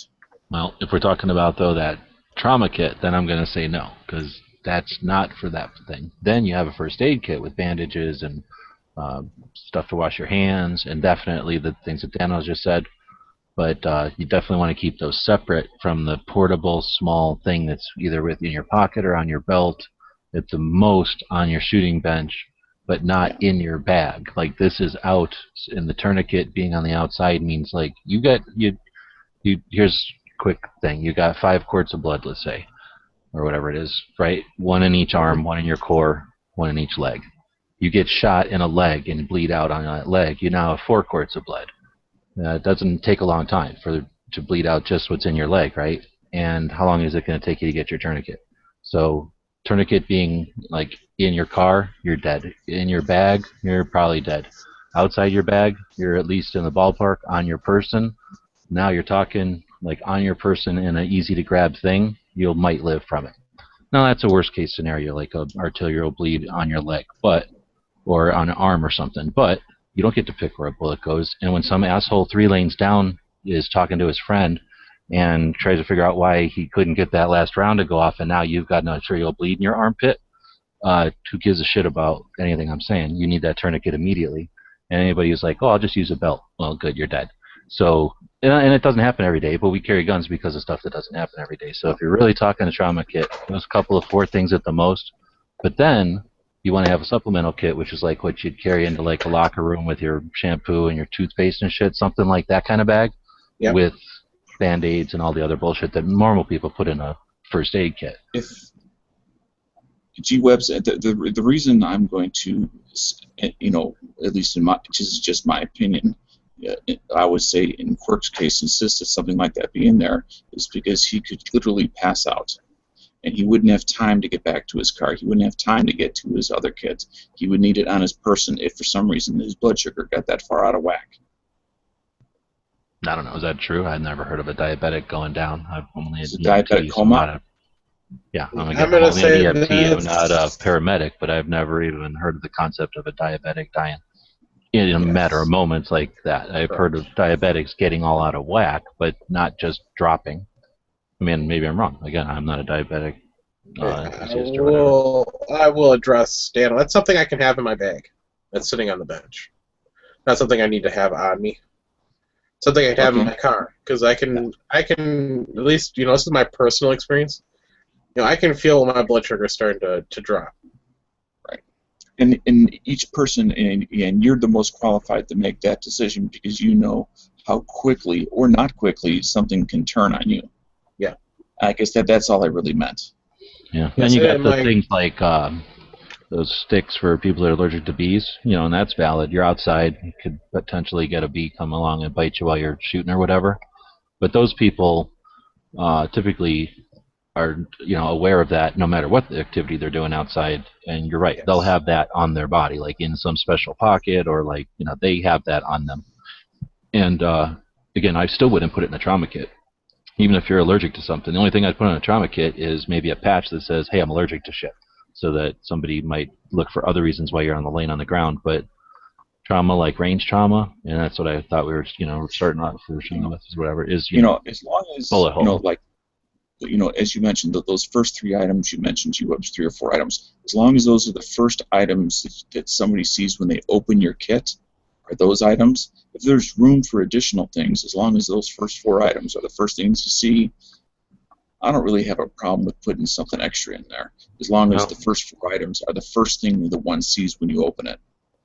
Well, I'll disagree, but that's what we're all here about, right? Is not agreeing on shit. So reasons for disagreement is that you can do it that way. That's true, but then you got to put that in the context of real life, and most people are then going to scram around in there to get the Band-Aids out, because that's what you need 1,000 times more often. I've never needed anything. I've never been shot. I don't ever want to get shot, but I still have a tourniquet all over the damn place. After I've been in the last class where they kind of give you a little bit more of a slap in the face about it, I carry tourniquets around now. You can get jabbed with something that you bleed out with, just driving, just walking down the street, just being in existence in a world with other human beings and other, activities along with gravity. There's ways to get jabbed so that you can bleed out really fast, and it doesn't cost nothing to carry one of those tourniquets that's like a piece of rubber band. Yep. SWAT tourniquet. Those are very small, smaller than your wallet. So anyway, having those three things ensures that they're in their own container, zipped up somehow, however, quick detach, red thing with a cross on it, doodad, pull tab, whatever thing you think is cool to put your quick stuff in. That encourages it to be not messed with and with you all the time.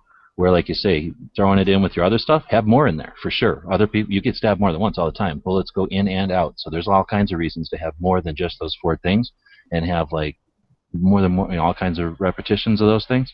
And I'll definitely agree with you all 100%. Have those things at the top of your bag also, but have those couple of things separate as a trauma kit. And always, and the reason I'll keep saying is that's a trauma kit as opposed to a first aid kit because of all the other reasons. You go in there to get a Band-Aid, and now your tourniquet's at the bottom.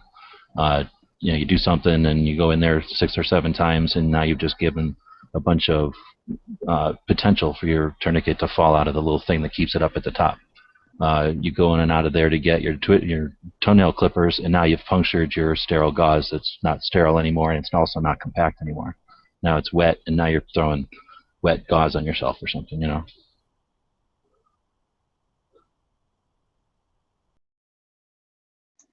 Now I got to say a question. For a tourniquet, that's something I need to get. Is there do the specific type you think would be more useful? There's at least 6 modern ones that it's like Ford, Chevy, whatever. You get valid, Right? like everything. You can get valid and whatever. So basically, buy what you can afford, and then buy more of them, and then buy more of them, and then buy more of them. And when you think you have too many tourniquets, and your friends start making fun of you because you got so many tourniquets, buy a couple more, and then start stashing them all the different places that you think you might live or be. And then eventually you'll have so many that you'll need to start replacing them. So just think of tourniquets as like fire extinguishers, something you just buy. And same thing with gauze and stuff. Your old stuff can be used for practice and for training the people that you know and love, your friends and stuff, like as a joke. Hey, you ever put a tourniquet on anybody? No. Well, try putting a tourniquet on. I'm just going to time you, just for shits and giggles. And then watch them take 5 minutes to figure out how to use the damn thing, and then try to fit it on, and then hopefully that's enough of an indication that, hey, maybe we should practice this once in a while. Like, just for shits and giggles, we'll race and see who can put on a tourniquet fast enough.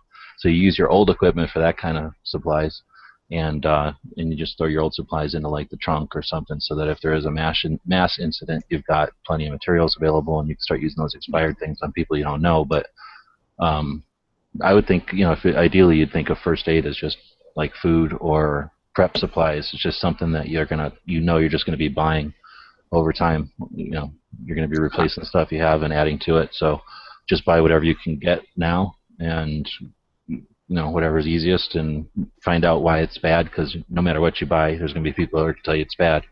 And then buy something that you think is better next time, and then try something else if you like, or if you find something you like in the process, buy 6 of them. I would totally agree on the duplicity and the multiple duplicity, and and even if you get something that somebody says isn't all that great, well, you know what? It's 1,000 times better than nothing. Exactly.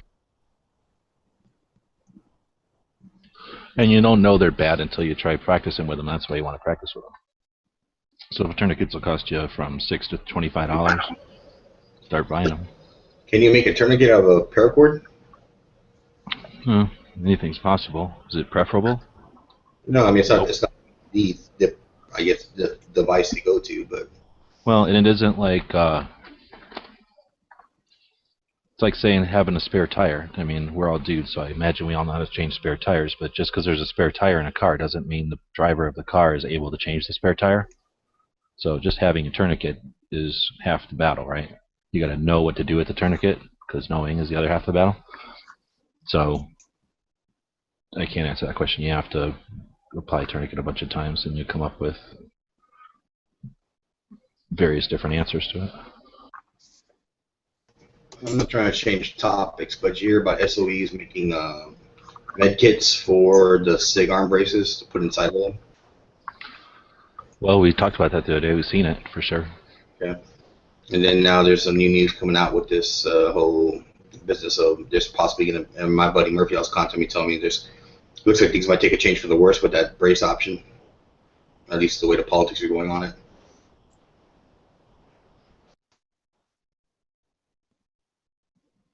Really, the politics, 2 letters, in a year. Man, that's I don't know. I guess people getting jittered about it.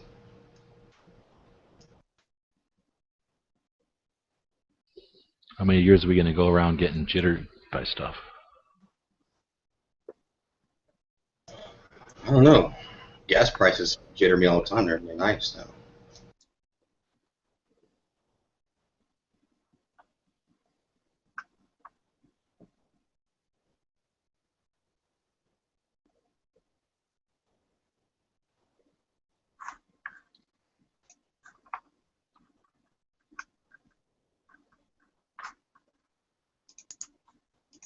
I just want to make sure that I'm on the right path here, Gio, as you could check this out for me.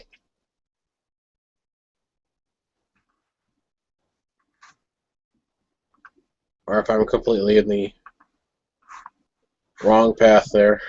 Hold on, I'll be right back. Sure.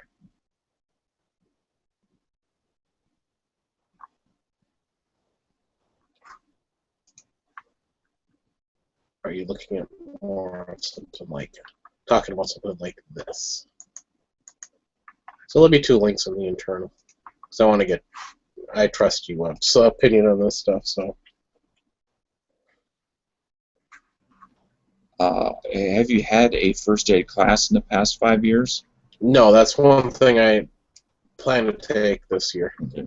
Well, you might want to, I mean, it's okay to look around, but as far as putting money down, wait till you have the class, and you can ask other students, things like that, because it's can you use it, not can someone else use it. Yes. And because you'll be taught how to do it one way, depending, like, let's say you go to Red Cross, you'll be taught one way. You go to what's the place that draws all the blood, American something society. Anyway, there's a couple different organizations that do those types of classes, and they will show you how to do it. But you finding the tool that you feel comfortable using and can use it effectively. Yeah, they offer. That's the thing, yeah. Where I work, actually. So that's why I would hate to recommend to anybody what to buy. I'm not saying I'm buying this today or anything either. It's more, as long as it's made of quality materials and it's a known entity to contain quality, and you have been trained on how to properly use it, and that you actually go through some dry runs with it, then at least you're on the right track. All right, so that soft tourniquet is one of my favorites. A lot of people don't like it because of that part that has this, like, looks like a part of a Alice pack. The one part on it looks like the adjustment from the shoulder strap on an Alice pack, because it's the shoulder strap adjustment from an Alice pack with a screw in it. And that thing, it doesn't fold down very good, I guess, compared to some of the others, so some people don't like it because of that. But otherwise, I like that one a lot. It's very easy to use with mittens even. Yeah. You're talking the second link, correct? Oh, the soft tourniquet. Yeah, the soft tactical tourniquet. Yeah, okay.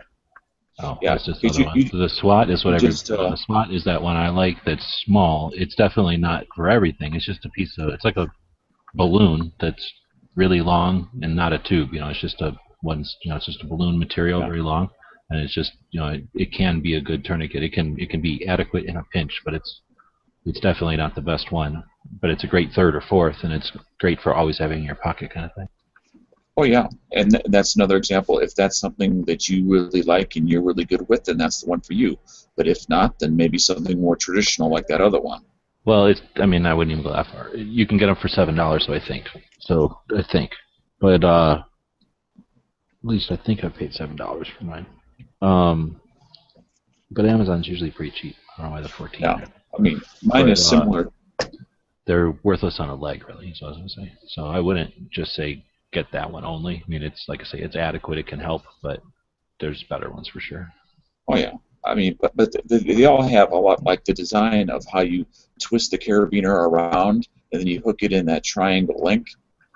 Well, I mean, the windlass. It's called the windlass. Yeah. the concept of how it works is going to be similar or identical from this type to a different brand, except for that very first one that you saw, which uses a different type of windlass. Yeah. Well, that's the thing. Except for that, they're all the same concept. You put something around. Well, a lot of them are the same concept, where you put something around your leg and then tighten it. But honestly, they're actually all completely different on how they do that, because they all have a different mechanism and they all have a different like system or whatever, like way to apply it. So again, it's a tough one. There's a lot of them. The tactical response kit, they like that one with the hooks. Damn, I forget what it's called. And I like that one a lot now that I've seen them use it a lot. But well, that's the thing. There's a scale between, like anything, just like little guns. You know, little guns are great because you can carry them everywhere, but they're not perfect. They don't do everything. Big guns are great, but you can't carry them everywhere. It's the one that you can practice, carry with, and use. That's the one.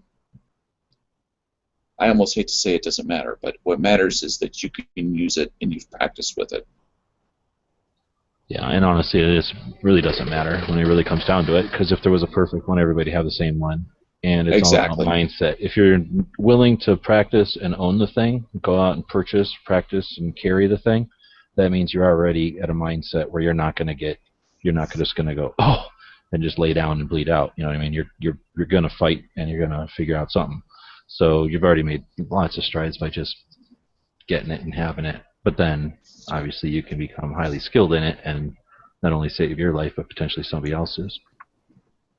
And just to touch on something else, like the Israeli pressure bandage, something like that, not only should you, I suggest you have more than one, but you should buy one for the purposes of just training with it, because it may seem real intuitive, but when you're suddenly out there and you're kind of somewhat panicked, it may not be as intuitive as it was 6 months ago the last time you did it.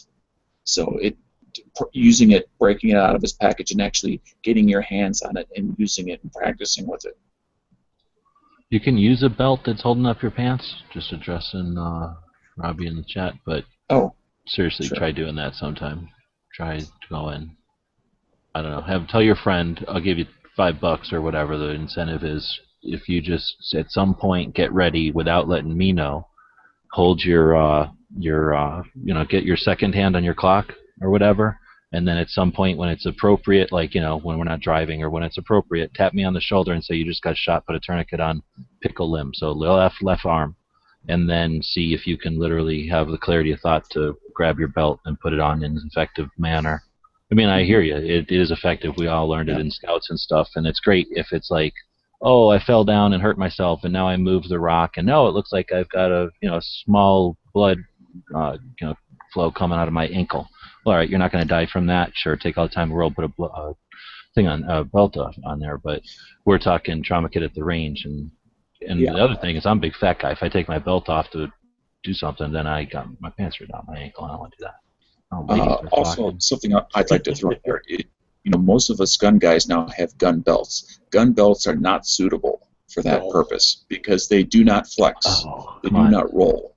Yeah, but usually if you've got a gun belt on, that takes away my point, because now you can just take your regular belt off and use it. I'm saying when you try to turn the windlass versus, let's say, a Walmart belt, which is going to fold on itself. Oh, I see what you're saying. The belt itself when you go to use it. Oh, yeah, exactly. No, a tourniquet, you can't use a belt with it like that unless you got a little, like, freaking like those old army belts we had, those canvas ones. You can't twist normal belts. You just have to try to tighten it as hard as you possibly can, and then hope that it doesn't come unloosened. Because that's why that's why belts aren't that good. Unless it's a rope belt or something. Yeah, you're right. You can't use it like a tourniquet.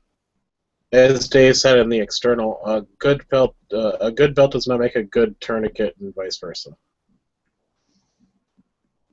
Did he actually agree with me? Let's write this on the calendar.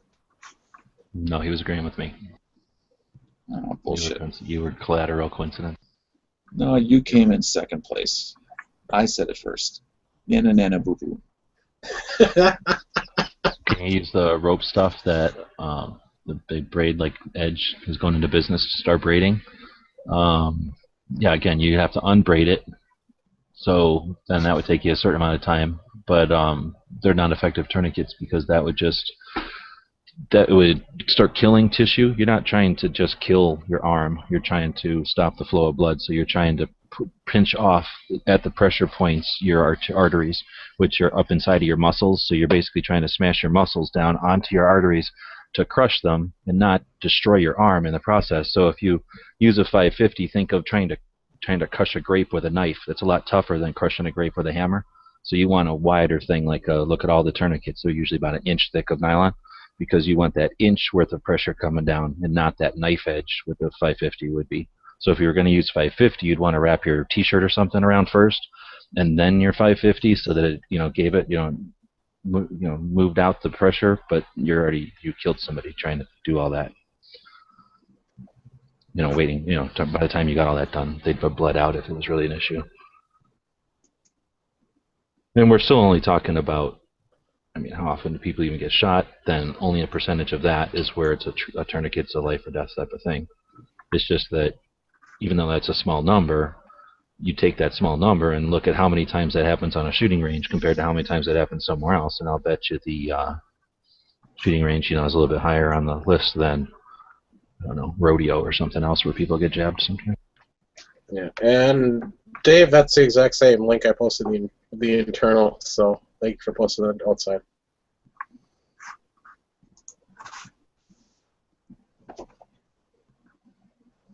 So I'm just going to be contrary to Dano again because I like to do that. But also, you said something about that's just because of the universality of what you said, though, about buying an extra one for practice. And I don't disagree. Buy an extra one for practice, or even better yet, go to like I don't know, any place like a place that trains medical, like tactical response. Obviously, not everybody has one of them, but there are those places out there. So look around. So somebody that might train first aid.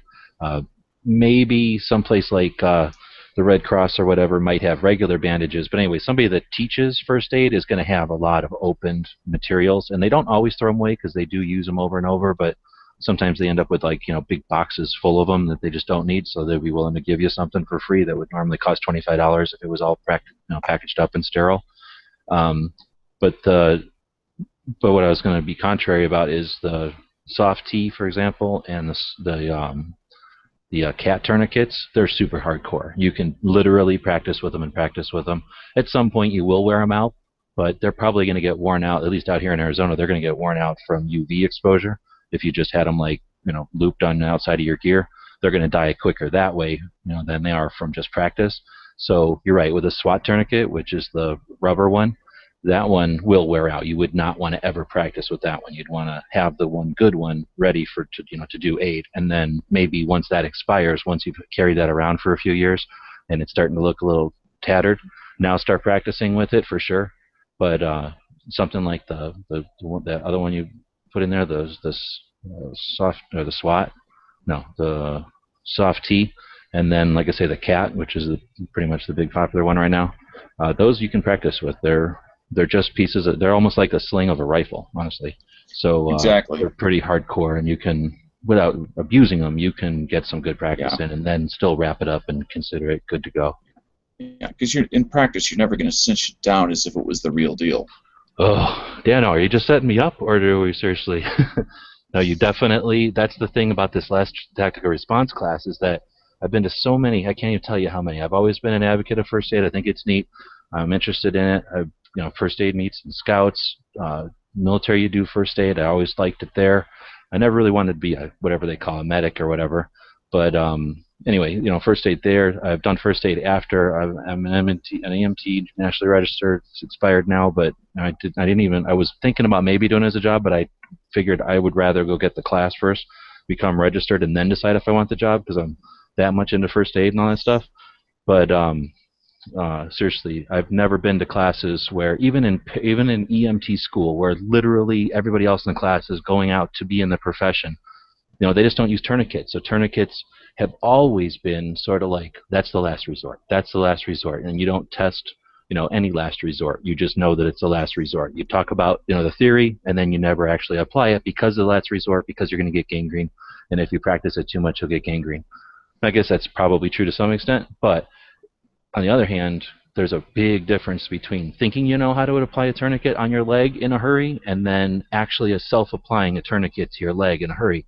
And uh, having the actual experience of not just going through the motion of like pointing at your leg and saying, I put a tourniquet here, and then putting your other knee and saying, I applied a pressure bandage here, and then pointing at your foot and saying, I checked there for signs of stress or something. Like that's great if you totally understand all that and they know you're about to be thrown into the profession, so you're going to get you're going to be immersed in fire and know all that stuff soon.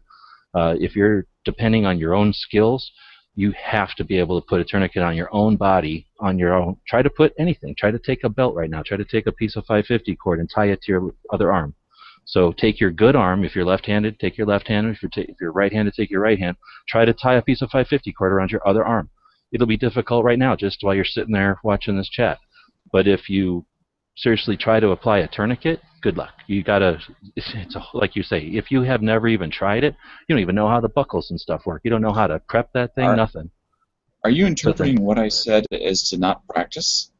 No, I'm freaking getting to it. Obviously, I could have said, you're wrong, Dano, but instead I'm trying to elaborate on it. So I'm getting to the point where you then want to not just know how to put it on your opposite limb or on your legs in a hurry when you obviously don't have use of your legs. So that means when you fall to the ground in pain, you now have to figure out how to apply a tourniquet to yourself.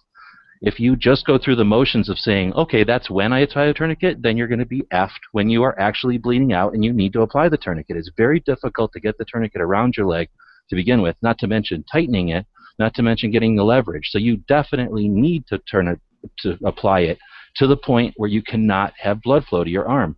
You need to let your arm turn blue once in a while, and like I say, in that tactical response class, 25, 30 times easily each day. So just that kind of immersion, that's why I'm explaining it this long, is definitely worth it. And that's why I wanted to stop and say I would definitely disagree that you don't just want to go through the motions of applying your tourniquet and then decide you know how to apply a tourniquet. I'm saying take it to the extreme, get your arm turning blue, make sure that you can't stick a finger underneath that tourniquet, because that's how you're going to actually save your life if you ever have to save your life with it. Mm-hmm.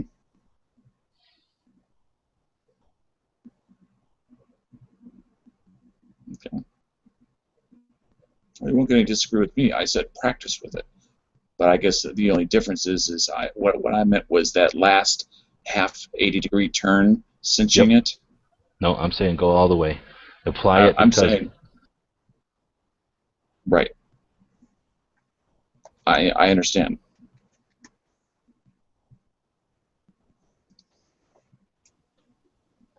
And Jew, as you said, airway? Are you talking like a CPR mask? Nope, I'm talking about the little rubbery tube that goes down your nose. So if you shoot your face off, or somebody's down the range. It's called a nasal gastric tube, is what it's called. No, nasal pharyngeal airway. Gastric would be to get into the stomach. You don't need to do that. So it's a little tube, and you want to measure it from the middle of your ear to the tip of your nose. So most people are, I think, a size 5 to 7. But basically, if you can get to the store, and like there's medical supply stores here in Tucson at least, where you can buy those kind of things. Paramedics and stuff sometimes will supplement their own kits, or nurses and stuff. So there's sometimes stores in your town, if it's mediocre size. Tucson's not that big, so I imagine most of you guys probably have a store like that. You'll either buy a kit that has like 6 of them, from like infants to big tall people, or just buy one off of like Tactical Response or one of the tactical places. They always sell the like medium sizes for men. Anyway, it's a thing that goes down your nostril and down into your airway, so that if your face gets shot off, like your mouth gets shot off or your jaw, you are screwed. So instead of carrying around a bunch of garbage to actually, like a paramedic would get into your mouth, you just bypass the mouth and go through the nose. It's not something that you're ever probably going to need, but again, if you're at a range and we're talking about being around other people, not just yourself. I mean, how often you can shoot yourself in the face? I guess it's possible, but again, that guy down 3 rows down or 3 lanes down, telling his friend why that round didn't go off, then all of a sudden your jaw's on the ground, and you're like, hey, I can't breathe because there's blood going down my throat. It's gruesome, but that's why they put them in there. And it's not like you need it that often again, but it's a piece of rubber that's like the size of your finger, so not very big.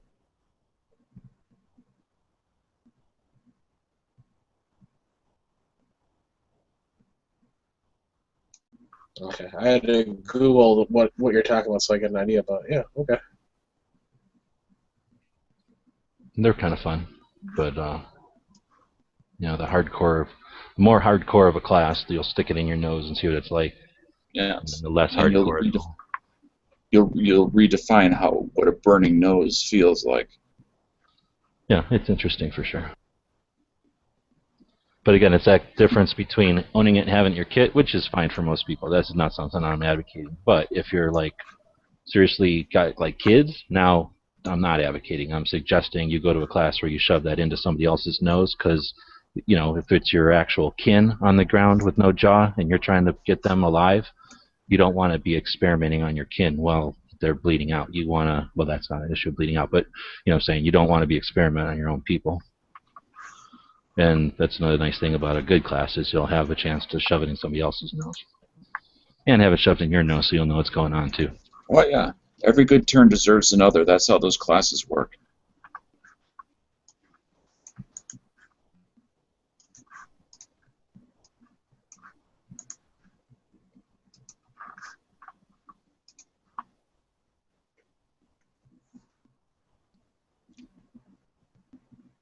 Well, I'm going to go ahead and take off, guys. Catch you later.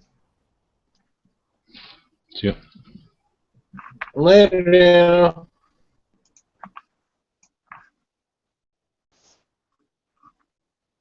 Oh, thanks. I was just gonna go post a link.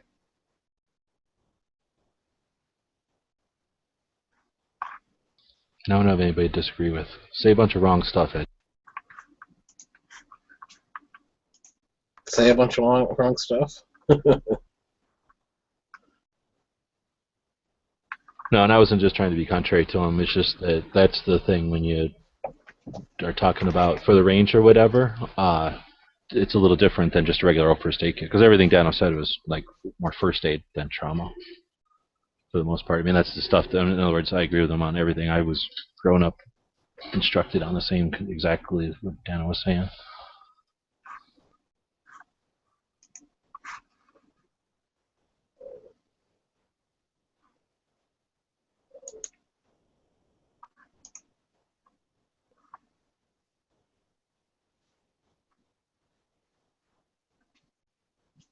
I might have to find those somewhere. I'm just gonna. So I'm looking at this. I think NPA is what the abbreviation is for, the nasopharyngeal airway tube thing. What I mean, I know it's to keep the airway open. Like, what? How would is that like if you get your airway obstructed with like an object or something, or? Oh, like if your jaw got blown off and you couldn't breathe through your mouth. Oh, I got you. So they stick it down your. Sorry, my mic's way up high. They stick it down in your throat so you can get the air through your lungs. Through your nose into your throat, right? Okay. And usually so you can bag somebody or do CPR into their nose because normally you got your sinuses and everything and probably going to be all full of blood and it would just be like trying to blow through a sponge that just pokes a tube through the sponge. Plus it's going to be disgusting if you have to put that into somebody whose mouth is missing, So it's going to be all gross and smushy and disgusting. So you're basically going to be giving them probably the only hole they got to breathe out of. It's opposed to doing like a tracheotomy, or what do they call it? Not tracheotomy, where they put They a hole put in a the hole in throat. the throat. Yeah. Nobody knows how to do that, right? So this is 10,000 times easier and more That'd useful, more than likely. that'd be scary as crap having to cut a hole in somebody's throat like that. If you had to do tracheotomy, because there's so much. I would never want to do that. Like, because you could just as easily kill them. Unless you're insane, you're not going to kill them. Yeah. Like, just start jabbing at their throat. But you always see in the TV shows or whatever and crap like that, they take a pin or something and they do one. It's like, yeah, I don't think it'd work that efficiently.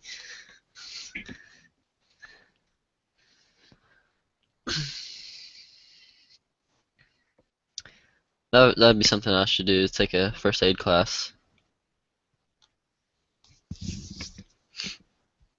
I'm sure they're around pretty cheap too, or free even. Well, free, you're going to get what you pay for, I suppose. Right. I would take it through the Red Cross or whoever, the Red Cross, because they at least, they change all the time. They're always keeping up with stuff. Not that there's that much changes, but, they're always screwing with CPR, it seems like. That's a good basic because almost everybody has one nearby, and you could probably get that on the pretty cheap. Way less than $50 probably, or maybe their deluxe one is $70 now or something. I don't know. I guess it's been a long time since I looked. You could probably get a lot out of watching some DVDs, I would think too. Just getting experience with stuff. Right, yeah. I like hands-on though. Like, I don't know, I learn well like that. So, it'd be fun to do. Good skill. It would have been helpful. My dad jabbed himself in the arm with a knife. He was skinning a deer and he wasn't paying attention to where he was putting his weak hand, and he had the knife in a strong hand, and he was grabbing the deer was on its back, on the back of a truck, and he has his left hand on the front leg, and he had the knife, and he had the knife point down, and he was cutting up to the rib cage through like the sternum to separate it, and he hit a bone or something. Because there's like a soft spot in between the rib cage. That's where he cut it at, and he jabbed into a bone, and when he did it, it hit the bone and slipped off that bone and went straight out of the deer. And the knife just went right into his bicep, and it went in about almost an inch deep, I guess. And all he had to put on it was a towel he had in his truck. That was it. And he put it. It was on the inside of his bicep, so he put it on his bicep and held his arm against his side real tight with the rag on there. But he's lucky I was there because he got like lightheaded and I was only like 15 or 16 at the time. And if I wouldn't have been there, it's possible he could have passed out or something. Loss of blood pressure. That's what causes the lightheadedness. Right, yeah. It's not like he lost a lot of blood. He didn't lose hardly any blood, but yeah, he still could have. He got pretty white because I got in the truck and he got in again. He's like, drive to the. There's like a ambulance, not an EMT. It's like almost like a firehouse, but it was for EMTs or something. This was in the middle of nowhere, where we hunt. So I drove there and they looked at it and they're like, we don't have anything here to fix it because we're just. They weren't like they didn't have all the ambulance kits and stuff. I forget exactly what it was, some kind of like medical thing. But they're like, we don't have anything here to stitch it up for you. Like, we can't put stitches in. So after that though, we went to quick care and he got like 3 or 4 stitches, I think.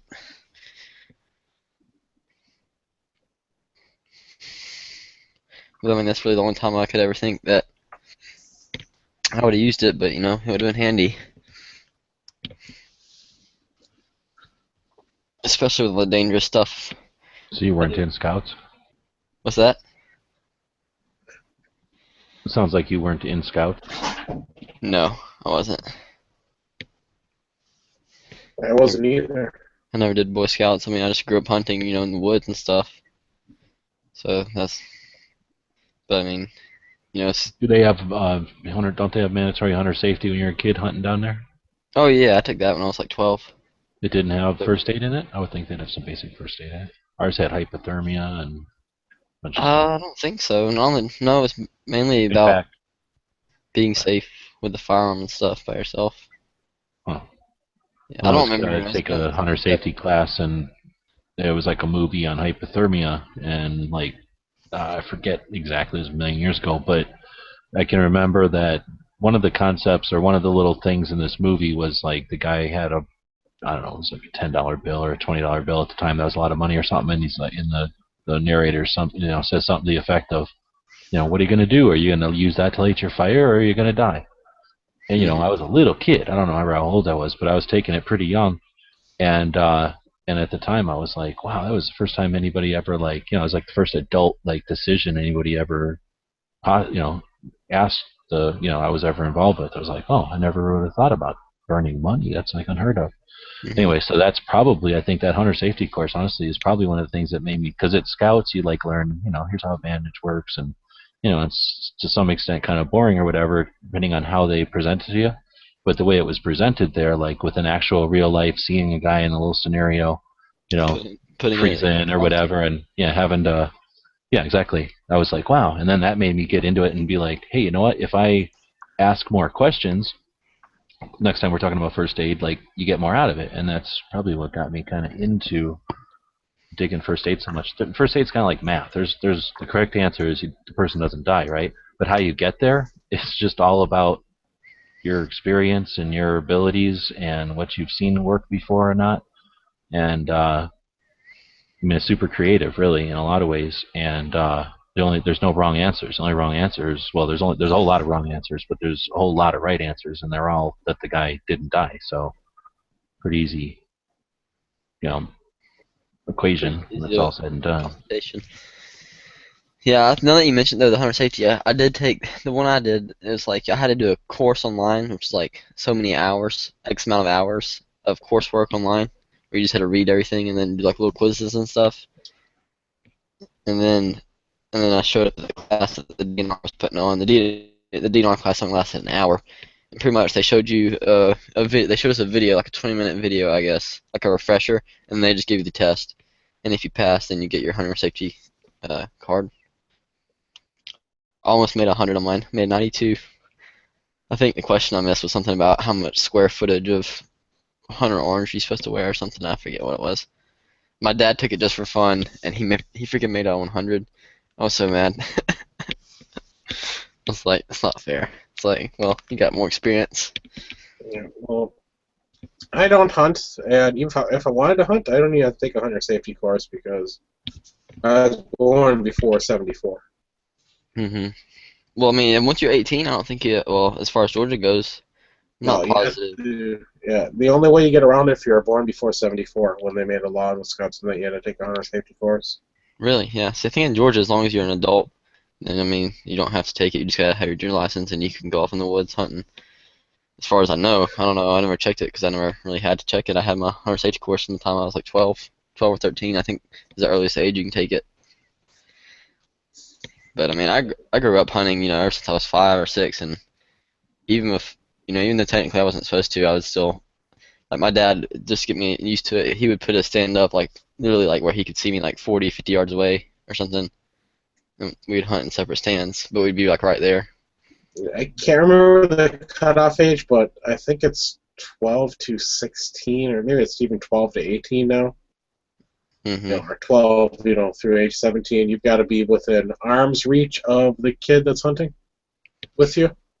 In other words, if you can't reach your arm out and touch the kid's too far away to be a hunter safety. So they don't have a hunter safety. They don't have a hunter safety course, or is that if they do? It doesn't matter. They have to pass a hunter safety course as well. And that rule still applies. Wait, so that rule still applies to the minors even though they've passed the hunter safety course? Yes.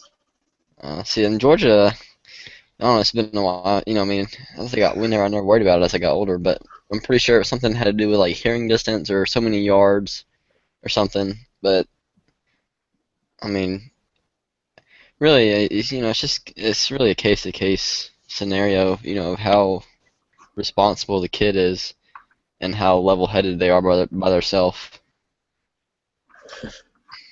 All right, night, Austin. Glad you joined Gun Channels. It's a great site. Who? Oh. Austin, over at Gun Channels. He joined tonight because of me. So. Oh yeah, I noticed it looked like a new profile. Yeah, welcome to Gun Channels. It's pretty awesome. Yeah, but Ralph said something about what guns do you want? Talked about this last night, but we can talk about it tonight too. We talked about it a little bit earlier. We lost you, Web Solo. It's down to us now.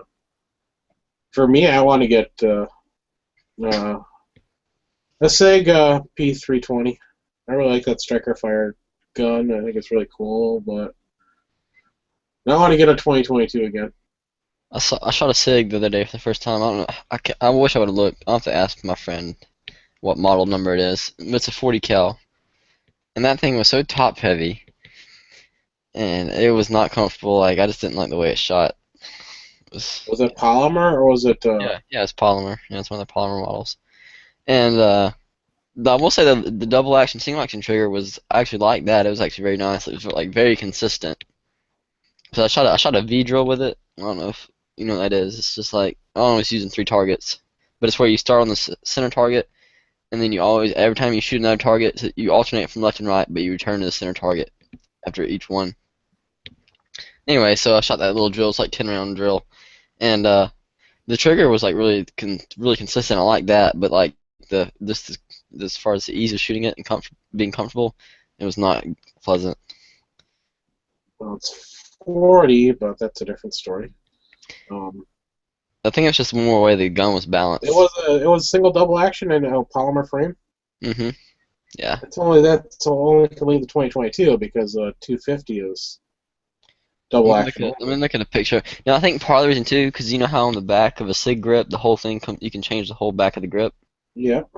He said that he had the one he had in there. He said he hated it too. He said it was just because it was a little bit shorter. So I think maybe if I had a little bit of longer grip or something, it would have been a lot better. You mean fatter grip? Or yeah, wider grip too. Let me see. Yeah. It comes with if you got the gun new, it comes with, if it's a 2022, it comes with two. It comes with medium and large. Yeah, I don't know which one he has installed. I'll have to ask him. Yeah, I'm looking at pictures now. That was a 2022. Yeah, and then I didn't like it. I mean, there's some things I like. Like I said, the trigger was nice. Like to be a double action trigger, I really liked it. That part of it. But where'd Edge go? Freaking losing everybody now. Yeah. Are we still live? Wasn't his chat? We're still live. I'm saying, how are we still live if he was the host?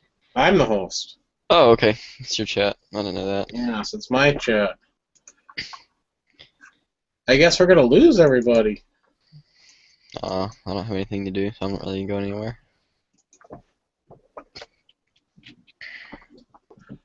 I'll put the link in, see if anybody else jumps in. Yeah, my guess you're shooting the 2022. Well, oh yeah, it was definitely 2022. I'm looking at it on Google now. That's what it was. I never shot in 40. It's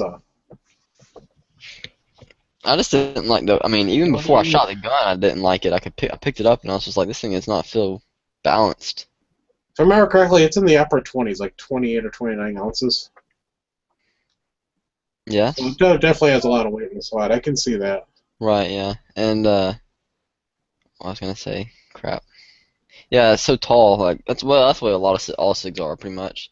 They're Oh very yeah, all tall. SIGs are. I didn't really like that aspect of it either. I was like, man, that thing's high.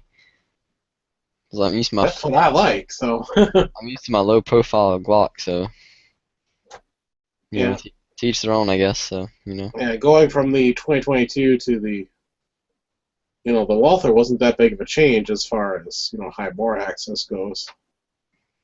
Mhm. But I'm really liking the PPX. It's a nice shooting gun. I've never shot any of the Walthers. I've held the I'll take that back. I think I've shot their P22. I can't remember. This is the little 22 version. It's pretty much just like the SR22 and the Smith & Wesson one. But I've held the PPX or no PPQ. I picked it up in a gun store one time and it felt pretty nice. I didn't I don't know until I shoot it, but it felt decent. I didn't have any complaints really about it. The trigger was awesome. Yeah, the triggers are awesome on these. I do like that. I found a pretty sweet Glock trigger I'm gonna try out. I found out about the guy through Instagram because he follows my account, and then I realized he was it was a website that made triggers. I was like, oh cool. So I went and checked them out, and they sell like adjustable triggers for Glocks for like $40. I was like, oh definitely. Because if I was the other kit that I was planning on getting, I was gonna have to wait and save up and get it in later in the summer. And it was gonna be like $150, which is probably a little bit better because obviously it's a little bit more. But really, just being able to adjust your pre-travel and your over-travel is like what makes a huge difference in a trigger to me.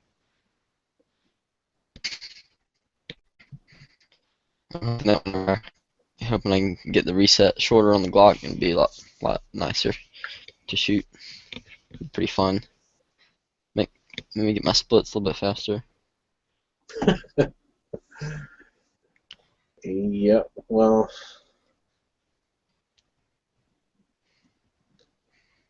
Did you watch that link that kid got shot on Live Leak? Oh. What is this? Wound packing trainer. 22 grand. Almost $3,000. Jump in your island. Save us. Yeah, we need somebody to get some conversation going. How many viewers we got? How many people we got watching tonight? 27. No, not bad. Oh, there's somebody. Lance. Greetings, Lance.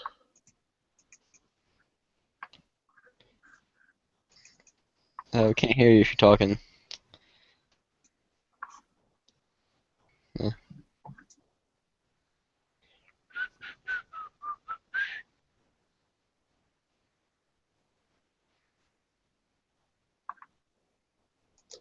I want to answer something Guru said. I only hunt bear fans.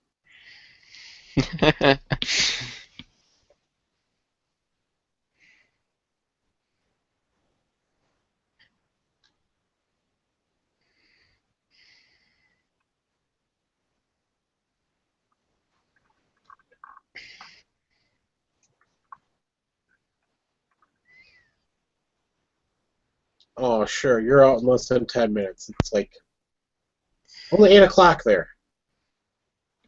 He's gonna go party for New Year's again. Instead of to avoid the hangover, he's just gonna stay drunk, right? Like you know. Well, that's what they say. I had a nice little buzz going on last night, but I wasn't drunk. What were you drinking? Beer, Rolling Rock to be specific. Rolling Rock. Rolling Rock, yes. Never had any. I've never had a beer before, like any kind of beer. Had hard cider before. That was pretty good. It's apple juice. Yeah, I like apple juice a lot, so I figured I'd like it when I tried it. I really love. I've always liked apple juice, apple cider, anything like that. It was New Year, so I spoiled myself and drank 4 beer. You did what? I had like 4 beer in an hour, so. Chris was drinking his old Mike's Hard Lemonade. I gotta admit, the stuff does taste good. That'd be something I'd actually be interested in trying too, though, because I like lemonade. So, although it is kind of fruity, I guess. Just don't get the pink one. Then you definitely look. I mean, that's pretty much the most feminine. Mike's Hard Lemonade tastes like lemonade. It's good. Lemonade with a kick. What about that? What about Twisted Tea and stuff like that? A lot of people I've always heard like commercials and stuff like that for the hard iced tea. Is that stuff any good? Long Island iced tea is basically what it is. It's iced tea with a nice kick. Well, but it's unsweet tea, right? It's not sugary. It's sweet. Oh, it is. Is it? I can't remember what it's made with, but it is a sweet. So I might probably like that since being in the South, drinking sweet tea my life. I can't tell if it's a sweet tea, but last time I had Long Island iced tea was probably 20 years ago. So. Back when you were in university partying it up. No, this was after. Mm. It's not university. I'm not from the UK. It's college. I like calling it university sometimes. I don't know. Just sounds different. You're closet British and you hate guns. Oh God. This is really Piers Morgan tuning in. Hey, we got 2 Lances. Lancey. Oh, Can that you hear one. me now? Yeah, you're good. Yes, we can hear you now. You're the one who'll drop, so don't worry about that. Let's see. Trying to get this adjusted now.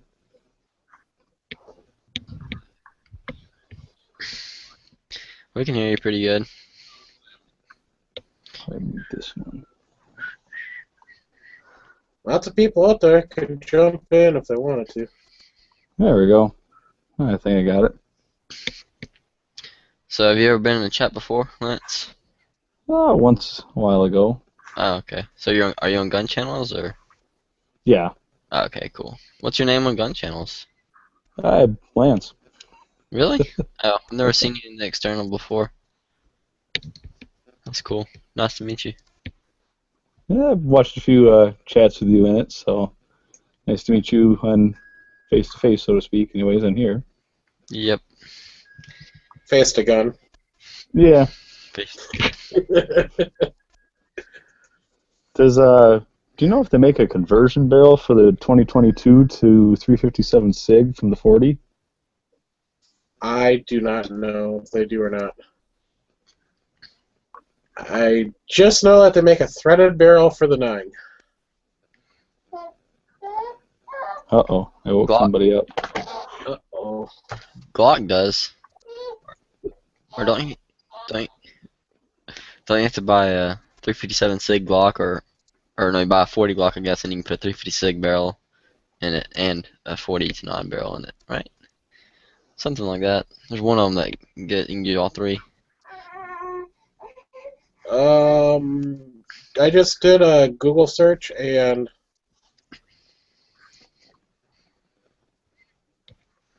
it's out of stock, but they're $169 at SigSauerGuns.com. Let's see, Top Gun Supplies lists it. And loading. They're in stock at $170. So they do make it.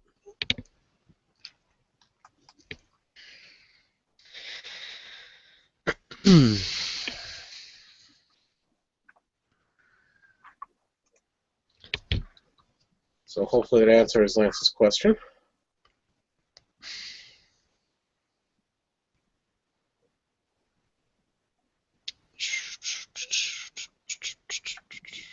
Yeah, I'm a 9 person. I like the 9mm. Yeah, I never tried the yeah. 357 myself. Yeah, Just I've never shot kinda heard it. 357 besides Magnums, but I never shot the 357 SIG.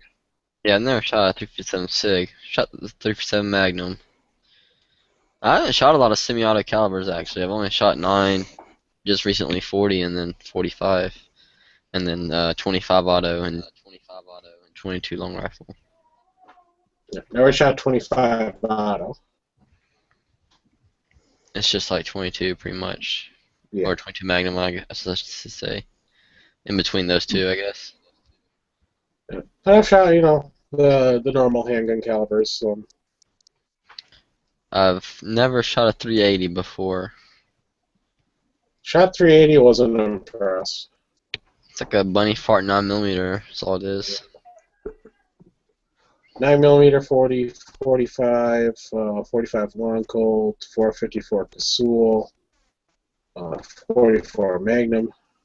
I've never shot a 45 long Colt. I'd like to get me a good single action 45 long Colt just to have a good, just a plinking cowboy gun. Cause you can't beat a single action revolver. They're fun to shoot. Yeah, I was shooting the Ruger 454 Casull, whatever that is, red, whatever the double is. Or Black Hawk, depending on if it's single action or double Or action. Alaskan or whatever they call it. The one that's, the one that is double action, double action to single action. That'd be the Red Hawk. I don't think they make the 454 in single action only from Ruger. No, it's not a single action only. So. Yeah. So I got the 45 long Colt and the 454 from that. And the 45 long Colt was like, oh, this is awesome. Yeah, it shoots pretty. Yeah, not knowing that, because I got loaded 5 rounds in there, only one was 454 Casull. Awesome! Whoa! Ow! Awesome! That's funny. That 454 does pack a punch. Hey, Sinister. Nice of you to join us. I think the largest handgun caliber I've shot would be the 44 Magnum. Can't think of anything else. Oh, really? Yeah, lost Sinister. He'll be back. Yeah. I would really like to shoot the 500. Yeah. The 454, and I will say, and I'm going to be a baby about this, but it did leave my palm a little bruised. Yeah. Right, well, actually, the webbing. I shouldn't say bruised, but sore. Webbing. Yes, the webbing. Yeah, the webbing of your hand always, revolvers, like that big revolver, is where it always hurts at if it kicks you. Especially if it's cold, That's one thing. I shot the 44 Magnum outside one day, and I was shooting like bear hunting, like hunting rounds made for black bear and deer. Like I mean, they were pretty hot. Apparently, I didn't know that until I shot them, and it was like cold, and I was still wearing gloves, and like it almost. I think it ripped the webbing in my gloves. Put a little hole in them. Yeah, it's an awesome caliber. I'm like, if The LCRX I got with 38 plus P, you can feel that one a little bit, but that thing's so light. Oh yeah, I mean, even that small of a caliber, you know, if it's that small of a frame and that light of a gun, short barrel like that. No, I've shot a 30 special out of a snub nose and a metal one, full metal gun. It was pretty light. It wasn't too bad. I liked it. No, that's the one thing that doesn't bug me is, you know, I've shot plenty of the lightweight, you know, revolvers in 357, little snubbies. They don't bother me. It's like, yeah, they're actually not that bad to shoot. I mean, you got I've shot the snubby in 350. It's the same gun. I shot it 357 and in 38 bullets through it, and I mean, obviously the 357, you know, popped up a little bit more recoil, but it was still comfortable. Like it wasn't like painful or anything or dreading to shoot. yeah, and I hear people, you know, again, it just shows that people are, you know, some people are more recoil sensitive than others. 357 out of a revolver, you know, snub nose lightweight revolver doesn't bug me.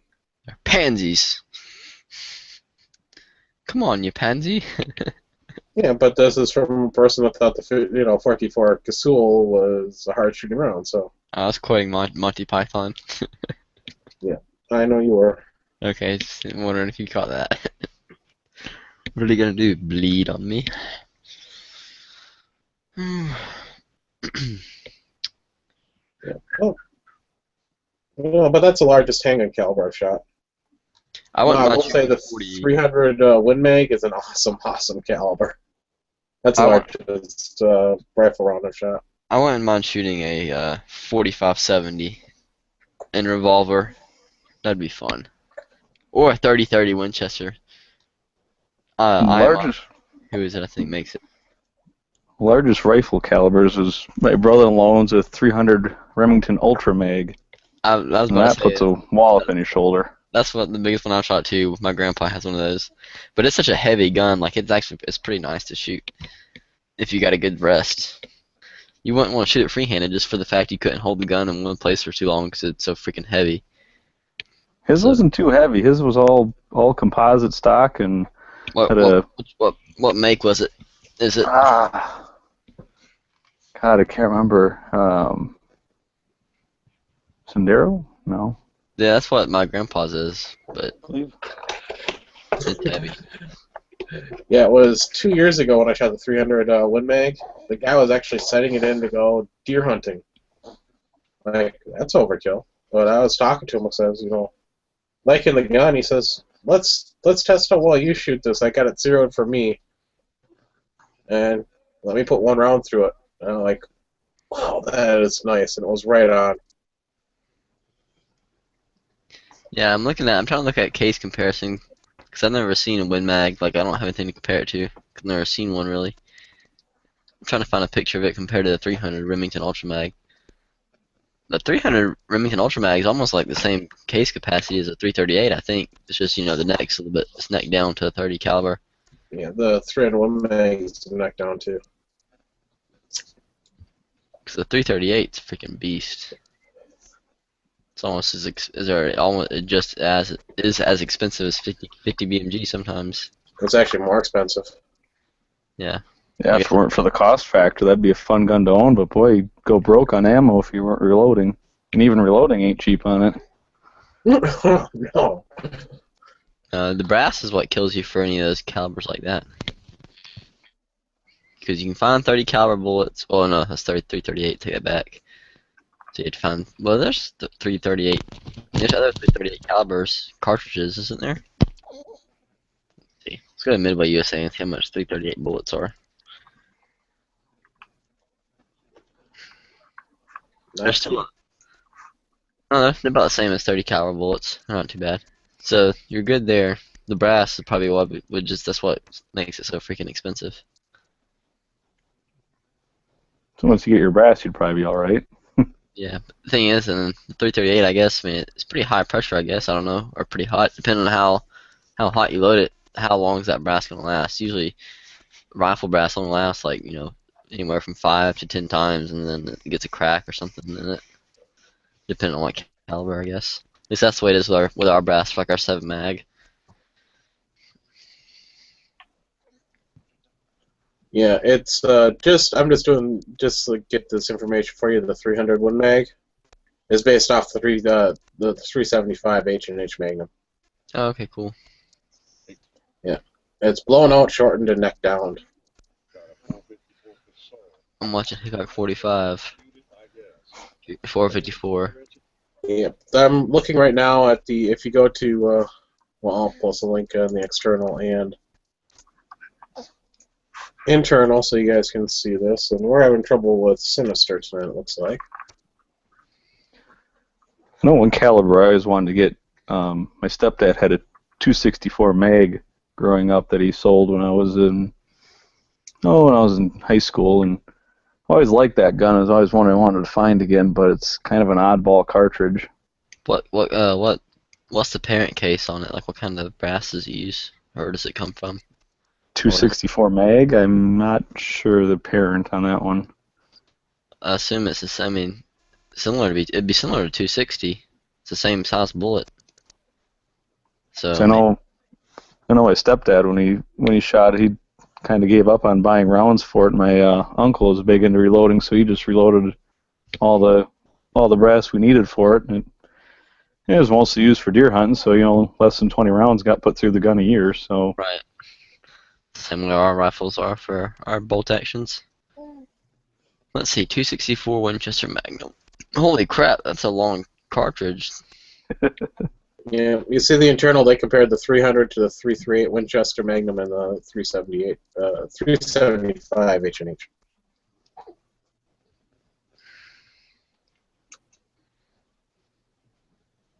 Wait, the 300 Winchester Magnum is on the far left, right? Yes. No, wait, it's in the center. And the Oh, 338. excuse me, yeah, center, yeah.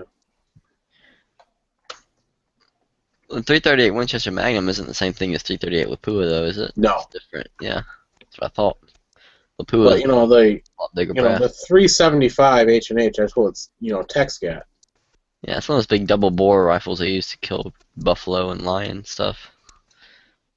And elephants. Yeah, you take a look at really neck down.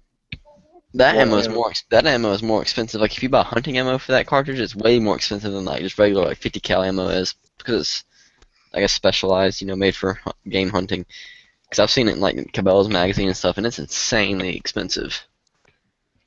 Like $80 to $100 for a box of it. Yeah, and just in case anybody wonders what the bolt diameter is, it's a 308. Now I'm looking at this 264. That's pretty neat. It looks like reminds me of one of those Wildcat cartridges. They just took a existing bullet and an existing case and like a larger case and neck down the case neck and put the smaller bullet in it. It's usually how a lot of the 25-06 and stuff like that, how they all came about. And then enough people start to like it and shoot it, and then eventually it starts getting carried commercially. yeah, I know my uncle, he still has all the dies and everything for it. So if I ever did find one at a decent price, I definitely wouldn't have a problem getting him to reload them for me. Yeah, Mike C left a comment over at YouTube since I'm trying to make an point to read the emails that come in anyway. He says his 300 1 mag does not hit as hard as his Mosin. It all depends on your stock. So, yeah, I agree with that. Freaking Mosin's like punchy. I mean, it's almost like a shotgun. It's almost a different kind of recoil than other rifles. I've only shot one Mosin though, and it was shortened. It was a short barrel. It had a compensator on it, but it didn't do a whole lot. Get yourself a Mosin then and have some fun. It's alright. I have no desire to shoot giant centerfire ammo all day just for fun. Unless I'm shooting long range. Yeah, I mean that's the only reason I like shooting like any big centerfire rifle. The only fun enjoyment I get out of shooting them is like shooting for distance. That's what they're for, Which sucks because I only can shoot 200 yards here. I would love to have a field where I could shoot like 500, 600, or even like 1,000 yards. That'd be so much fun. Well, move out to like Texas and buy a big plot of land out there in the middle, and I don't know. I like the mountains too much though. Mountains are nice. Can't beat good old North Georgia. yeah. Like on my ride to the range, I'm like, damn, that's a big area of farmland. That'd be awesome to shoot at like 1,000 yards. No, I can take about an hour and a half, 2 hour drive and get down to the coastal or the Piedmont region, is what they call it, the Piedmont region in Georgia, and it's flat. You can find some big old farms down there and stretch out. Our hunting land, which is it's not even technically South Georgia, it's just south of us. It's really middle of Georgia. It's about an hour and a half away, and then it's one of the tracks on there. It's like there's like a field that has to be at least I think it's like 150 acres, and it's all a big giant field. But it's not completely flat. It's like there's little hills in it, small hills in it, and valleys and stuff. But they farm all of it, plant it for corn or whatever they want to plant. Yes, well, I live in Wisconsin. Most of the area is pretty flat. The immediate area I live in is quite hilly, but that's hilly for Wisconsin. Now you can find the ridge here though and shoot from one ridge to the other. I could do that in the woods behind my house. I could find somewhere where I could stretch out and shoot real far, but it's not viable to drag all my crap up there to shoot. Just shoot on the power lines. Yeah, there's no big power line like. That's you get in trouble for that though. Big trouble. People do it though. Yep, they do. I used to hunt a power line up on one of our old hunting lands. We're not in that club anymore, but it was up in the mountains, like the actual mountains, because we live like in the foothills, like right below where the Appalachian Mountains start, and you could see a long ways. It was nice. Yep, I've got one relatively close to me. You can see forever and ever because they cut all the trees down. But God, it was cold hunting there. It was up in the mountains. I remember specifically hunting that power line and being the coldest I've ever been while hunting, or being outside in general. I think it had to be like in the 20s or so. Go to northern Minnesota. Okay, but yeah, Falls area. But in the middle of winter, and then tell me. Well, here's the thing though. I wasn't dressed for that. I was just for like 40s weather because that's usually what it is. 40s, maybe 30s. So I was wearing like one pair of wool socks with just with thin slate boots, nothing real heavy, and then maybe some sweatpants, some hunting jeans over that, and maybe some coveralls, and a coat, heavy coat with a shirt with a sweatshirt underneath. So like maybe 2 layers, and my feet literally they started hurting, and I was sitting there like smacking my feet against the stand so I could get feeling back into them. And because it was right when the sun came up, because it gets colder right when the sun comes up for a few minutes. And the sun for a few minutes, there is a certain amount of time where it's actually gonna be colder after sunrise. Yeah, I mean it's not. I mean it's like to me I've always noticed it's like 10, 15 minutes before it warms back up after the sun rises. I mean it's not a short amount of time. It's longer than that. It'll actually get even drop in temperature after the sun comes up. Trust me, I know this. Oh yeah, I've never scientifically looked it up or anything. But anyway, so it just started rising, and like my feet, as soon as it started rising, my feet immediately started getting colder and colder, and I could no longer feel them.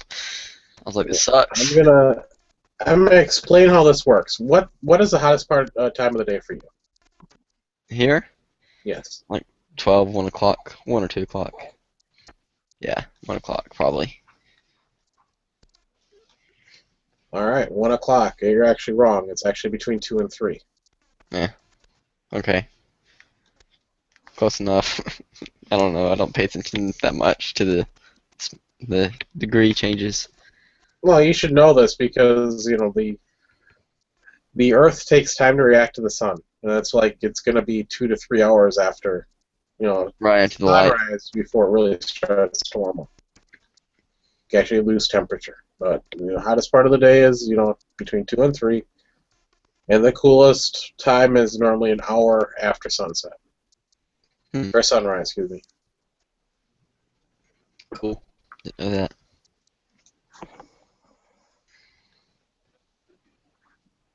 Yeah, the coldest I've ever been hunting, hunt up by Ashland somewhere in the northern part of Wisconsin there. And one morning we started out on deer hunting, and it was -4 Oh, on opening morning, and that was cold. forget that. Even with everything we had to put on, you weren't sitting for more than a couple hours before going back to the cabin to warm up. Yeah. And keep in mind, this is in November, so. And that's what makes it so cold is that when you're hunting is because you're not moving. I mean, if you're walking the whole time, it's really not nearly as bad. But as soon as you sit down, you're sitting there for 3-4 hours. It's bad. Cold. Because you're not creating body heat Yes. like you are when you're, actually moving, exercising. It's kind of like when I'm at work. Like I work all through the winter, and all I ever wear is a windbreaker. Usually, if I'm outside, unless it's like raining or something, or snowing. But it doesn't snow much here. So usually all I wear is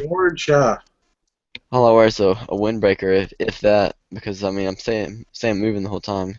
Maybe like in the 40s and 40s and 50s, like I'll be wearing a short sleeve my work shirt, and it feels perfect to me because I'm staying active the whole time.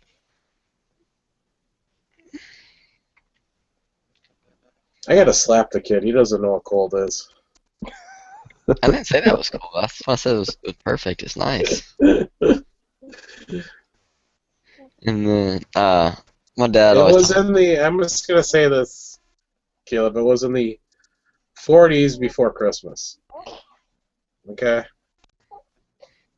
Yeah. I was in just a pair of jeans and a t-shirt outside for like 2 hours. Not doing a whole lot. Yeah, that's not bad. That's good. That's about what I'd wear too. If it's that, as long as it's not really windy. The wind that sucks. If it's real windy, it can be 50 or 60 degrees and be windy and still be horrible. So, because wind chill is not fun. Yep. And Wednesday was pretty damn windy and cool. Yeah. And then I was outside for about a half hour in just a sweatshirt and jeans. Oof.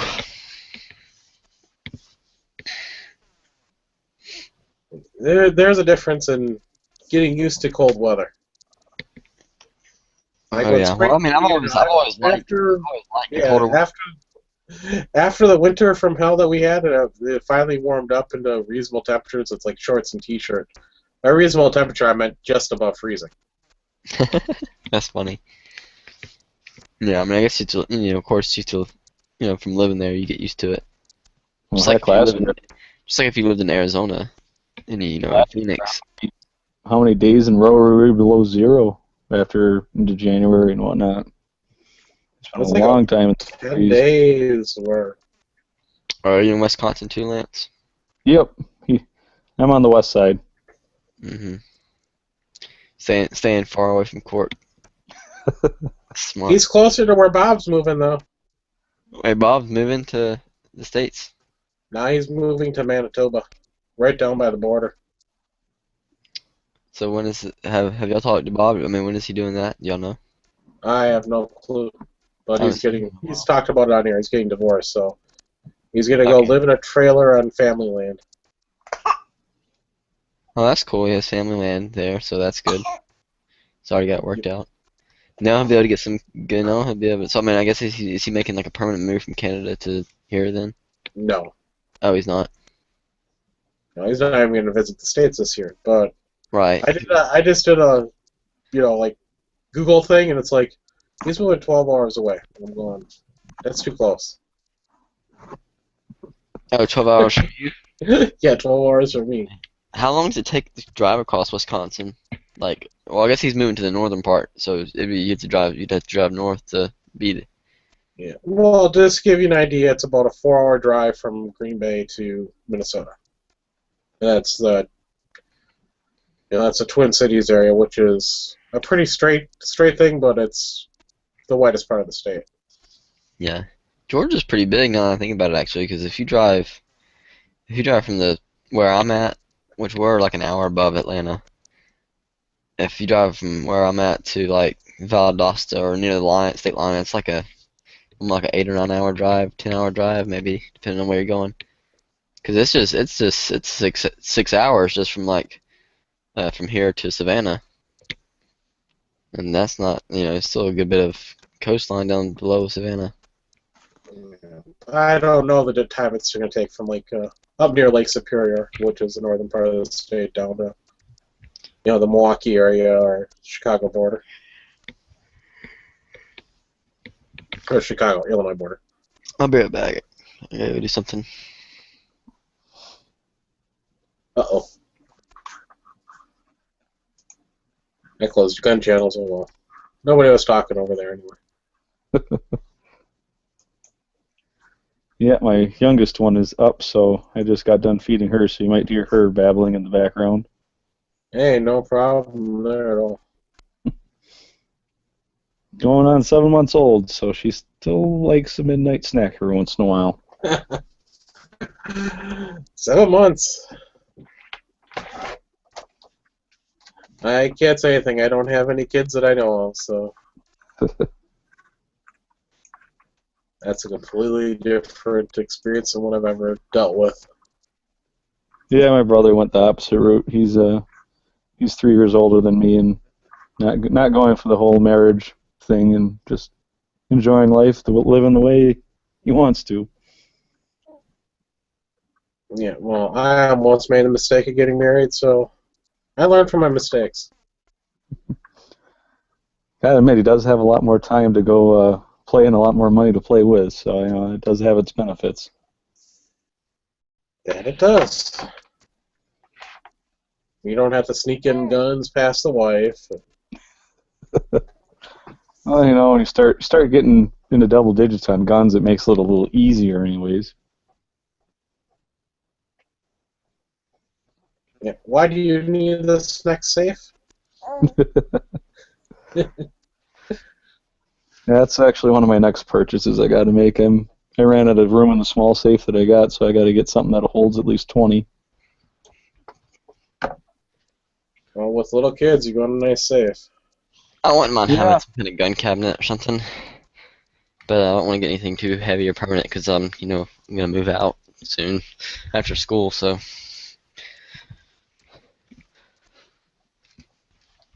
After this semester? No, I said after school, like after I'm done. Well, maybe before then, depends. I don't know.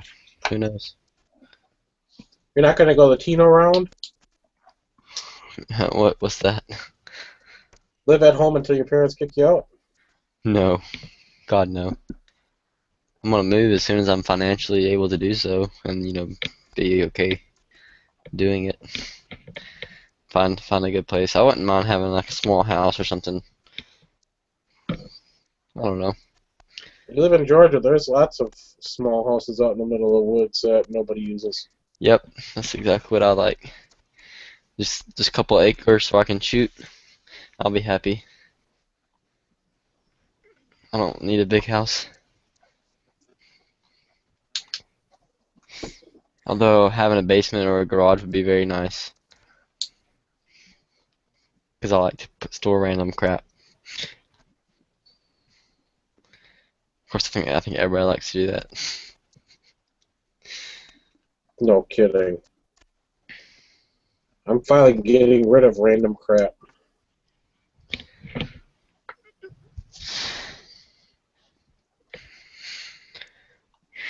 I don't even want to clean out my crawl space.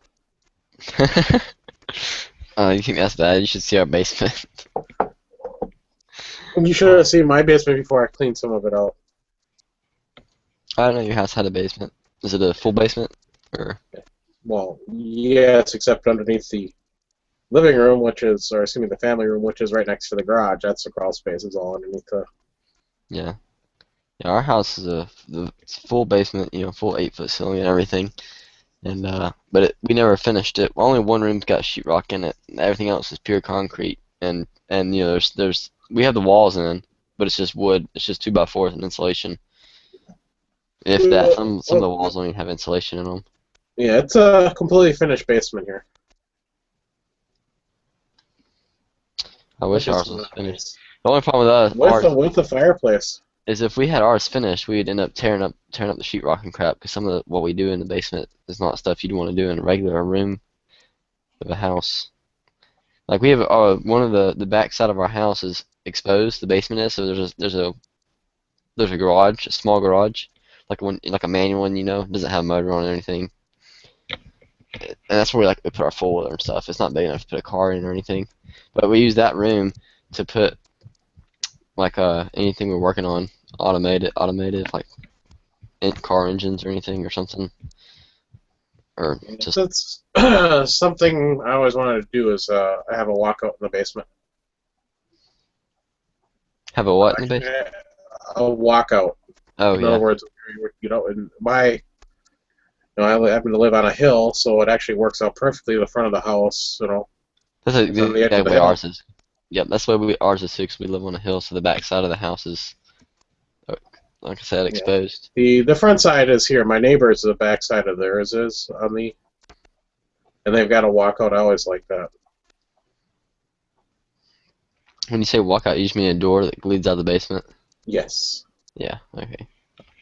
Yeah, that's what we have. It's just we have a garage door, and right beside the garage door, there's a door there, which is nice. That's where I'm planning on going to set up my chronograph whenever I test loads. I'll just leave my chronograph inside right there by the door. Whenever I need to try out some new reloads, I just walk up there to open the door, set the chronograph out, and shoot through it, and walk back inside.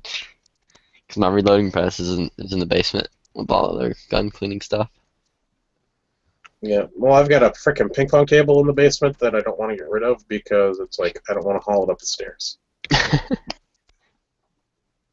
But it's so warped now. It's like 30 years old, and just burn it. Burn it with your Fresnel lens, or whatever you call it. that means hauling it upstairs. Oh, you can't. Oh yeah, the lens is Fresnel. pretty big. You can't move the lens, I guess, that easily either. Just bring a sledgehammer downstairs. Yeah, there you go. Yeah, cork smash. Make a cork smash video out of it. Yeah, and I'll just end up putting holes in the ceiling. What do they make these things out of? Particle board, isn't it, or something like that? I don't know. This is 30-some years old, so I don't know what it's made out of. It's solid oak. It's a solid oak ping pong table. No, I don't know. It's probably made out of plywood. Right, yeah. It's just like particle board, like SOB board. I don't know. I haven't cut it up or anything. I mean, it's there.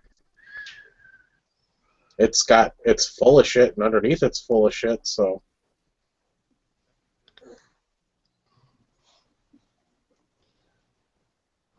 That's the main problem. And I've got there's a fireplace downstairs, a nice cast iron fireplace. And a nice 4x2 or I think it's 4x2 foot granite slab on a metal I-beam. My dad, granite. they were replacing the power line on one of the power lines here in town. They were replacing the wooden posts with the they're starting to go to the I guess they're made out of some kind of not steel, or I don't know what they make them out of, but they're hollow, the big hollow metal ones. And they were taking down the big wooden post, and the wooden post, there's a big I-beam in between the two posts that holds they mount all the power breaker boxes on and everything. And he got a hold of one. They let him have it. I mean, it had to be like at least a $300 or $400 I-beam. Thing was freaking huge, and he was moving it with our front loader, and it was pulling. It was like I think it was pulling the front loader around. Like it was pretty hefty. Oh yeah, this is just like a 1.5 or 2 foot piece of I-beam that the granite sits on. It's used. It was used as a coffee table down there Yeah. in front of a sofa. Yeah, that stuff's they're heavy. They're sturdy too. Oh yeah, I mean I don't know what this inch by 2 feet by 4 feet piece of granite weighs, but that's not light either. Mhm.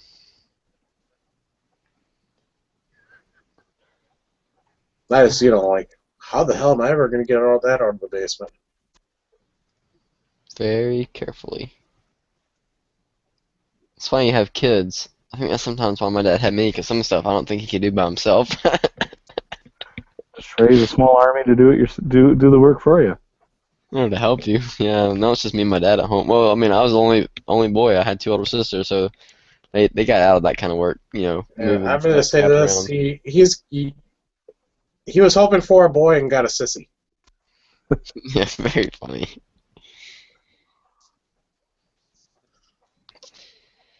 Oh, let's see what the damage is here. I'm compiling What my the damage is textbook. where? I'm compiling my Textbook? textbook list. I'm gonna see how much it costs for all the textbooks. Hey, before you do that, buy me some stuff from Amazon. Yeah, right. I'm probably gonna go broke buying textbooks.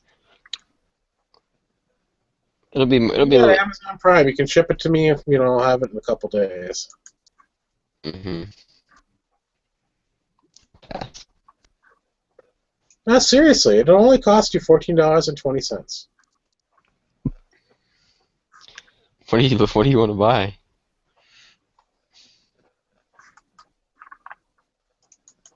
Are you putting a link in or something?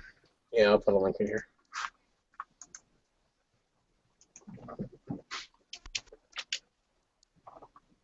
Oops, wrong link. Cork, we didn't want to see your porn. No, just kidding. Oh no, that is the correct link. Is it? Sorry, I saw the Winchester Magnum thing above that. No, it's this SWAT T tourniquet. Yeah, SWAT T tourniquet. Oh, that's what I thought. Okay, I thought you were talking about a knife or something. I don't know. For some reason, every time you talk about buying something on Amazon, I always think knife.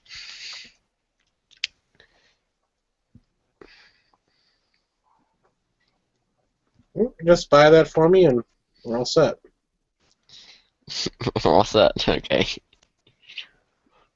Think of all the enjoyment you got watching my videos. Huh? Think of all that enjoyment that you got watching my videos and getting your name mentioned at the end of them. It's worth $13.20. I don't know about that. It might be worth might be worth $1. Now, what the people of Amazon said, or people of YouTube said, they've been really, really nice to me. Sure. They have. I gotta make a new video. I've been so busy with other stuff. Oh, let's see. Oh my God.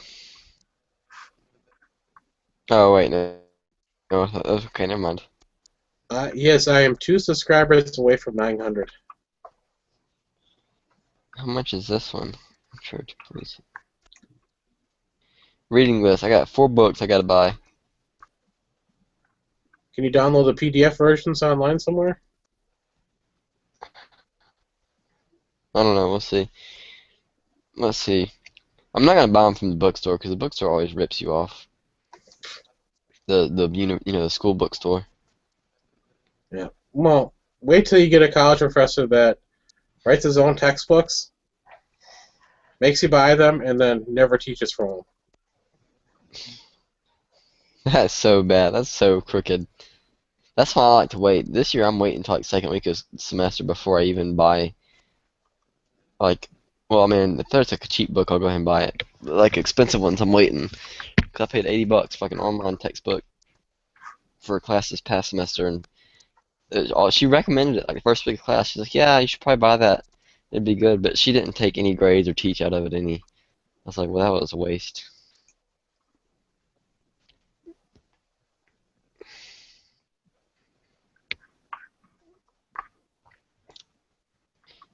I gotta buy 2 books for 1 class. What? They're both the same thing. I'm confused.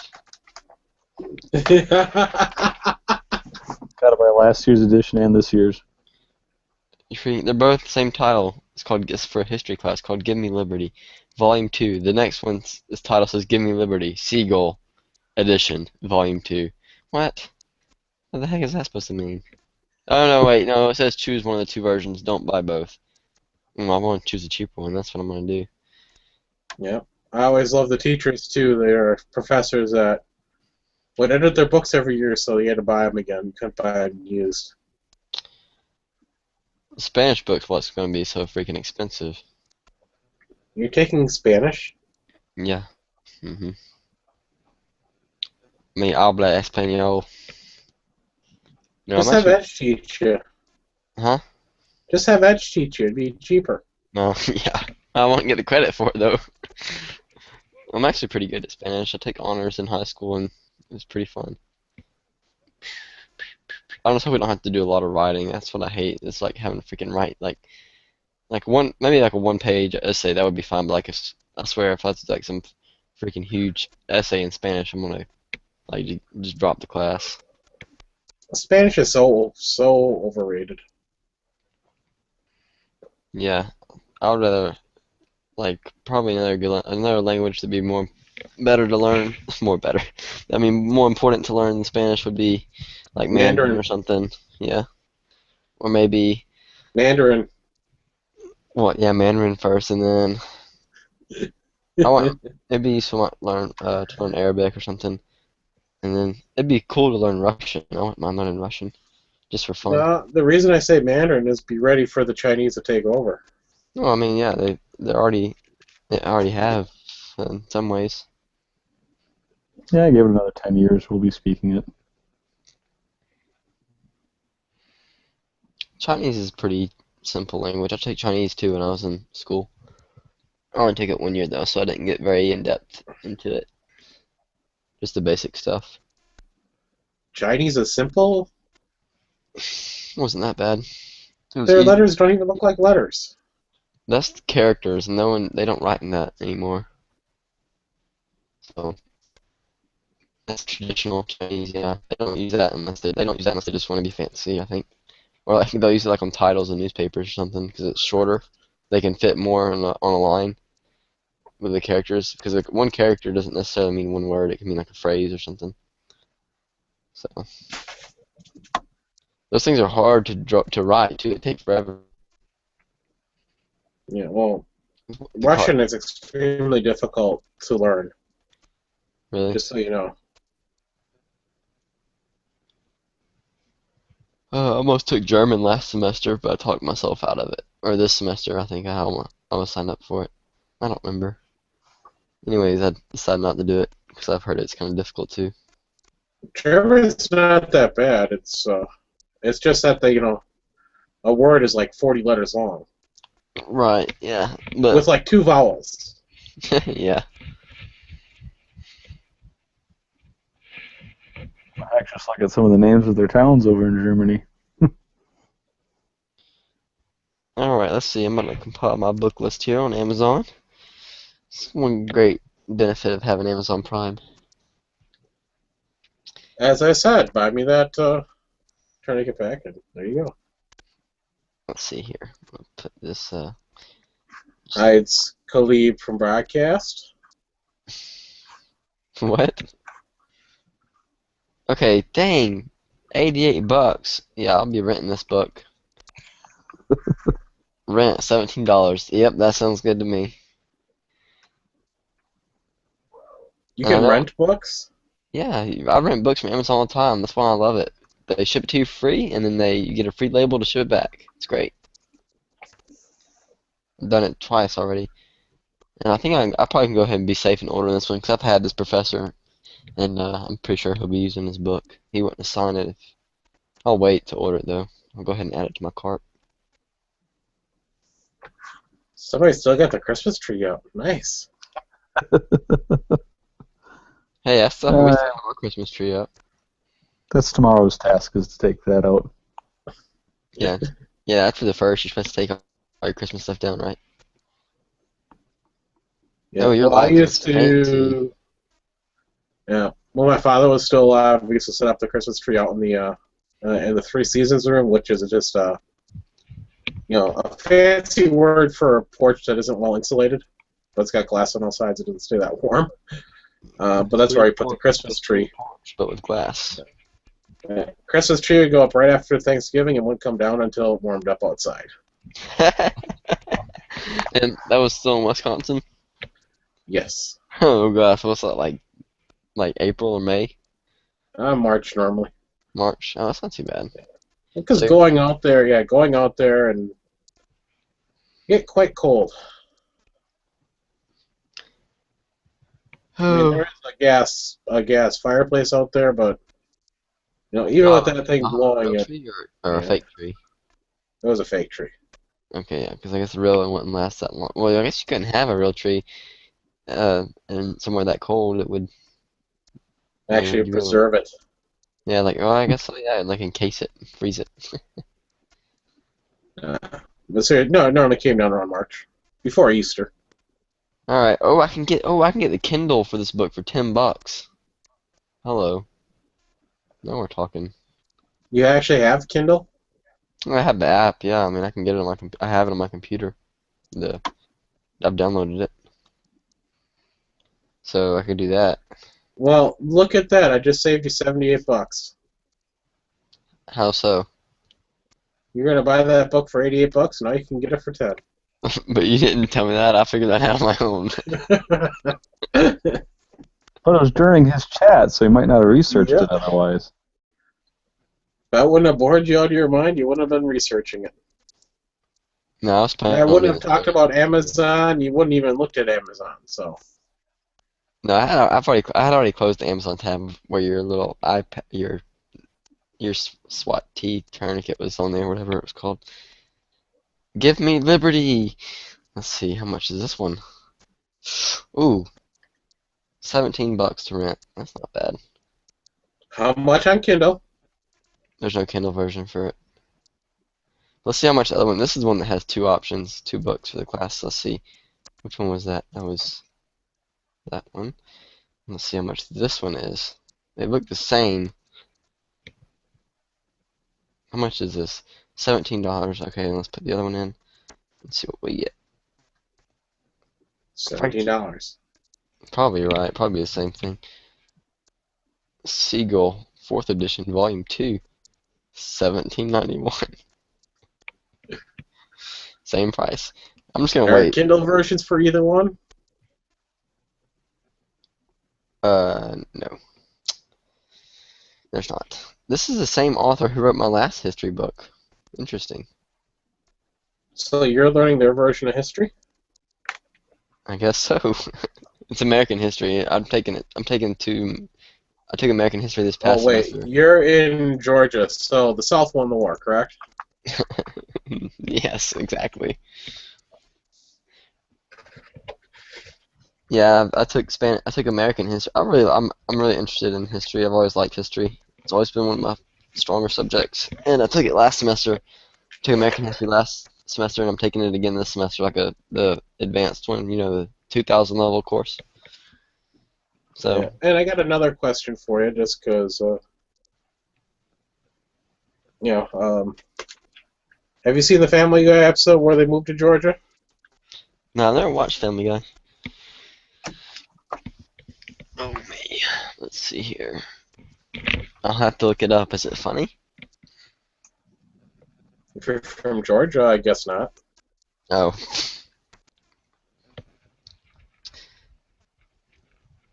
Although my teacher for this, history class, his first name is Robert E. His last name's not Lee, but that might be is that coincidence or not?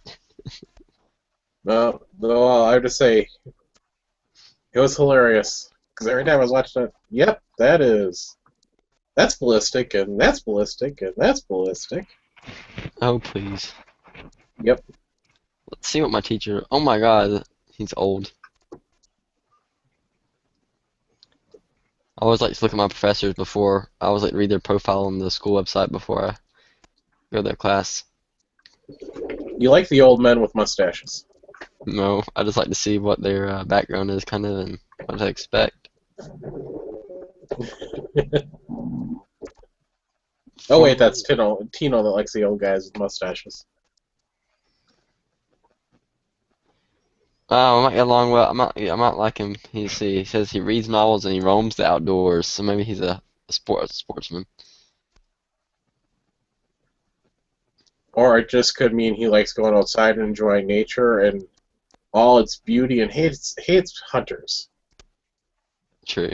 He's approaching retirement, so maybe that means he doesn't care as much about being strict. That's usually the case. No. Yes. Okay. Huh? They want to make sure that last class is like the hardest class they ever teach. Well, that's not true. Unless they're just a bitter It person. wants to go out in memories of the students of like, damn, that guy was a ball buster. Apparently, his areas of expertise are the 20th century U.S. history, so that's probably what we'll be studying in the 1900s, which is cool. It'll be like the World Wars, the Vietnam War. That'd be fun. I like that. Be cool. Alright, sweet. Alright, that was fun. Okay, I gotta see what other textbooks I need. If Oh, he's an old guy, he's probably racist. that's not. Don't be stereotypical, Quark. He can give you first-hand account of the civil rights movement. I was there, Sonny. Oh crap! My Spanish book's one of those you have to buy online or directly from the publisher, I guess. Oh, heck, just watch enough Dora, you'll pick up Spanish. Boots, swipe or no swiping. I know uno word. You know, one word, uno. I know to ask where the bathroom. Quieres el baño? I guess would be the I right. was always told it's but Oh, I that's don't know. right. No, quieres would be I want, or something about wanting the bathroom. I'm a little rusty. It's been a while since I've been in a Spanish class. I'm sure. Yeah, So whoever Dondo eres? Donde eres is where are you from? Oh, I also know so ocho and whoever in cinco. Mexico find a bathroom. Yeah. I know Or ocho and library. cinco as well. Just because of Chad. I can count to 100 in Spanish. That's easy. The counting in Spanish is really easy. It starts out with uno.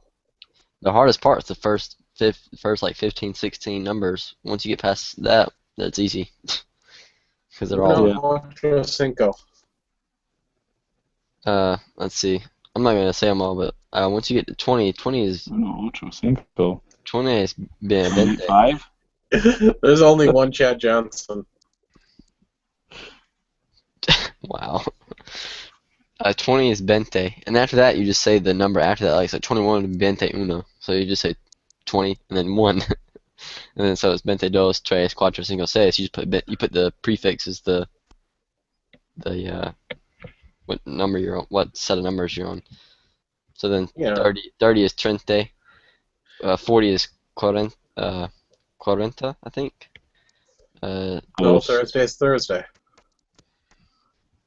Or no, it's not cuarenta. Cuarenta is 80, I think. No, I can't remember. I'm American. Everybody should speak American. 50 is cincuenta. Sesenta, setenta, ochenta, noventa, and cien is 100. I can't remember what 40 is in Spanish, though. You are so gonna fail Spanish. Dude, it's Spanish 1. It's introductory Spanish. I'll be fine. Trust me, I know a lot of this stuff. It'll come back pretty quick. The hardest part of it is the verb conjugations and stuff, and like getting the right tenses. That's it. That's really the hardest. The vocabulary is easy, and pronunciation's pretty easy too. Okay, let's see where I can buy this book at. Apparently, I gotta buy it at the bookstore, and it costs $180. Oh my God! Is That's that cheap. Rosetta Stone book? It's a Spanish book. I knew it was going to be expensive because it comes with all this supplementary, what they call supplementary material. Probably has some kind of web code too that you're gonna have or something. I don't know. Yeah, it probably comes with a bunch of stuff that they Xeroxed.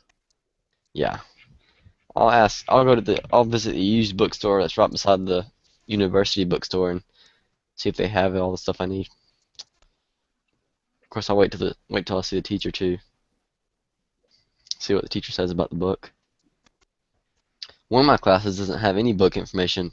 That is fine with me. Jim? No, it's philosophy. God, I hate philosophy. Philosophy's boring. Ugh. And you have to take it? Yes. It's a long story. But yes. It's a long story? The story I'd rather not tell. Put it that way. Spill Okay. it. Give me liberty. Let's see. 17. So, where's my calculator? Time to do some math here. See how much this is going to cost me.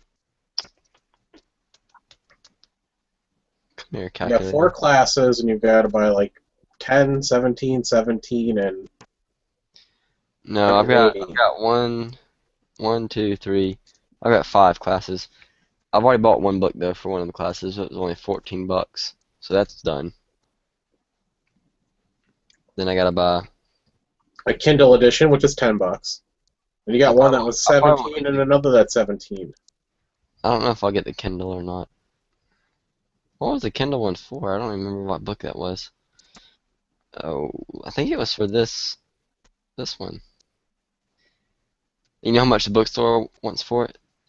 For a used rental? $32. Yeah, right. Idiots. They think they may have got me my freshman year, but fool me once, fool me twice. No, not gonna happen. All right, let's see here.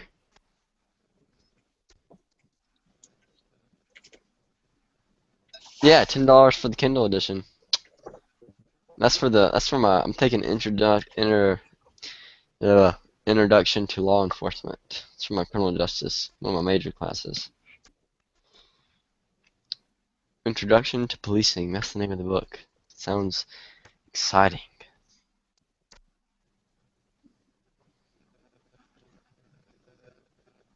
I actually like that professor though. I've had this professor that's teaching it. I've had him before. He's really, really awesome professor. Really laid back, and his coursework is so easy. And he teaches shooting classes. Have you taken the shooting classes? No, but he told me that he would give me a discount for it. He gave me his email. He's like, yeah, here, send me an email and just say, hey, I was one of your students at school. You should and then I'll give you a discount for one of my classes or something. And I was like, oh, cool.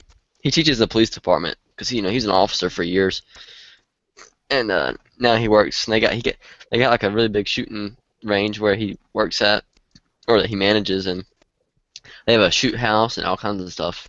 He was telling us about it one day. And why haven't you taken his class? Probably just because I don't know. I haven't really looked into it.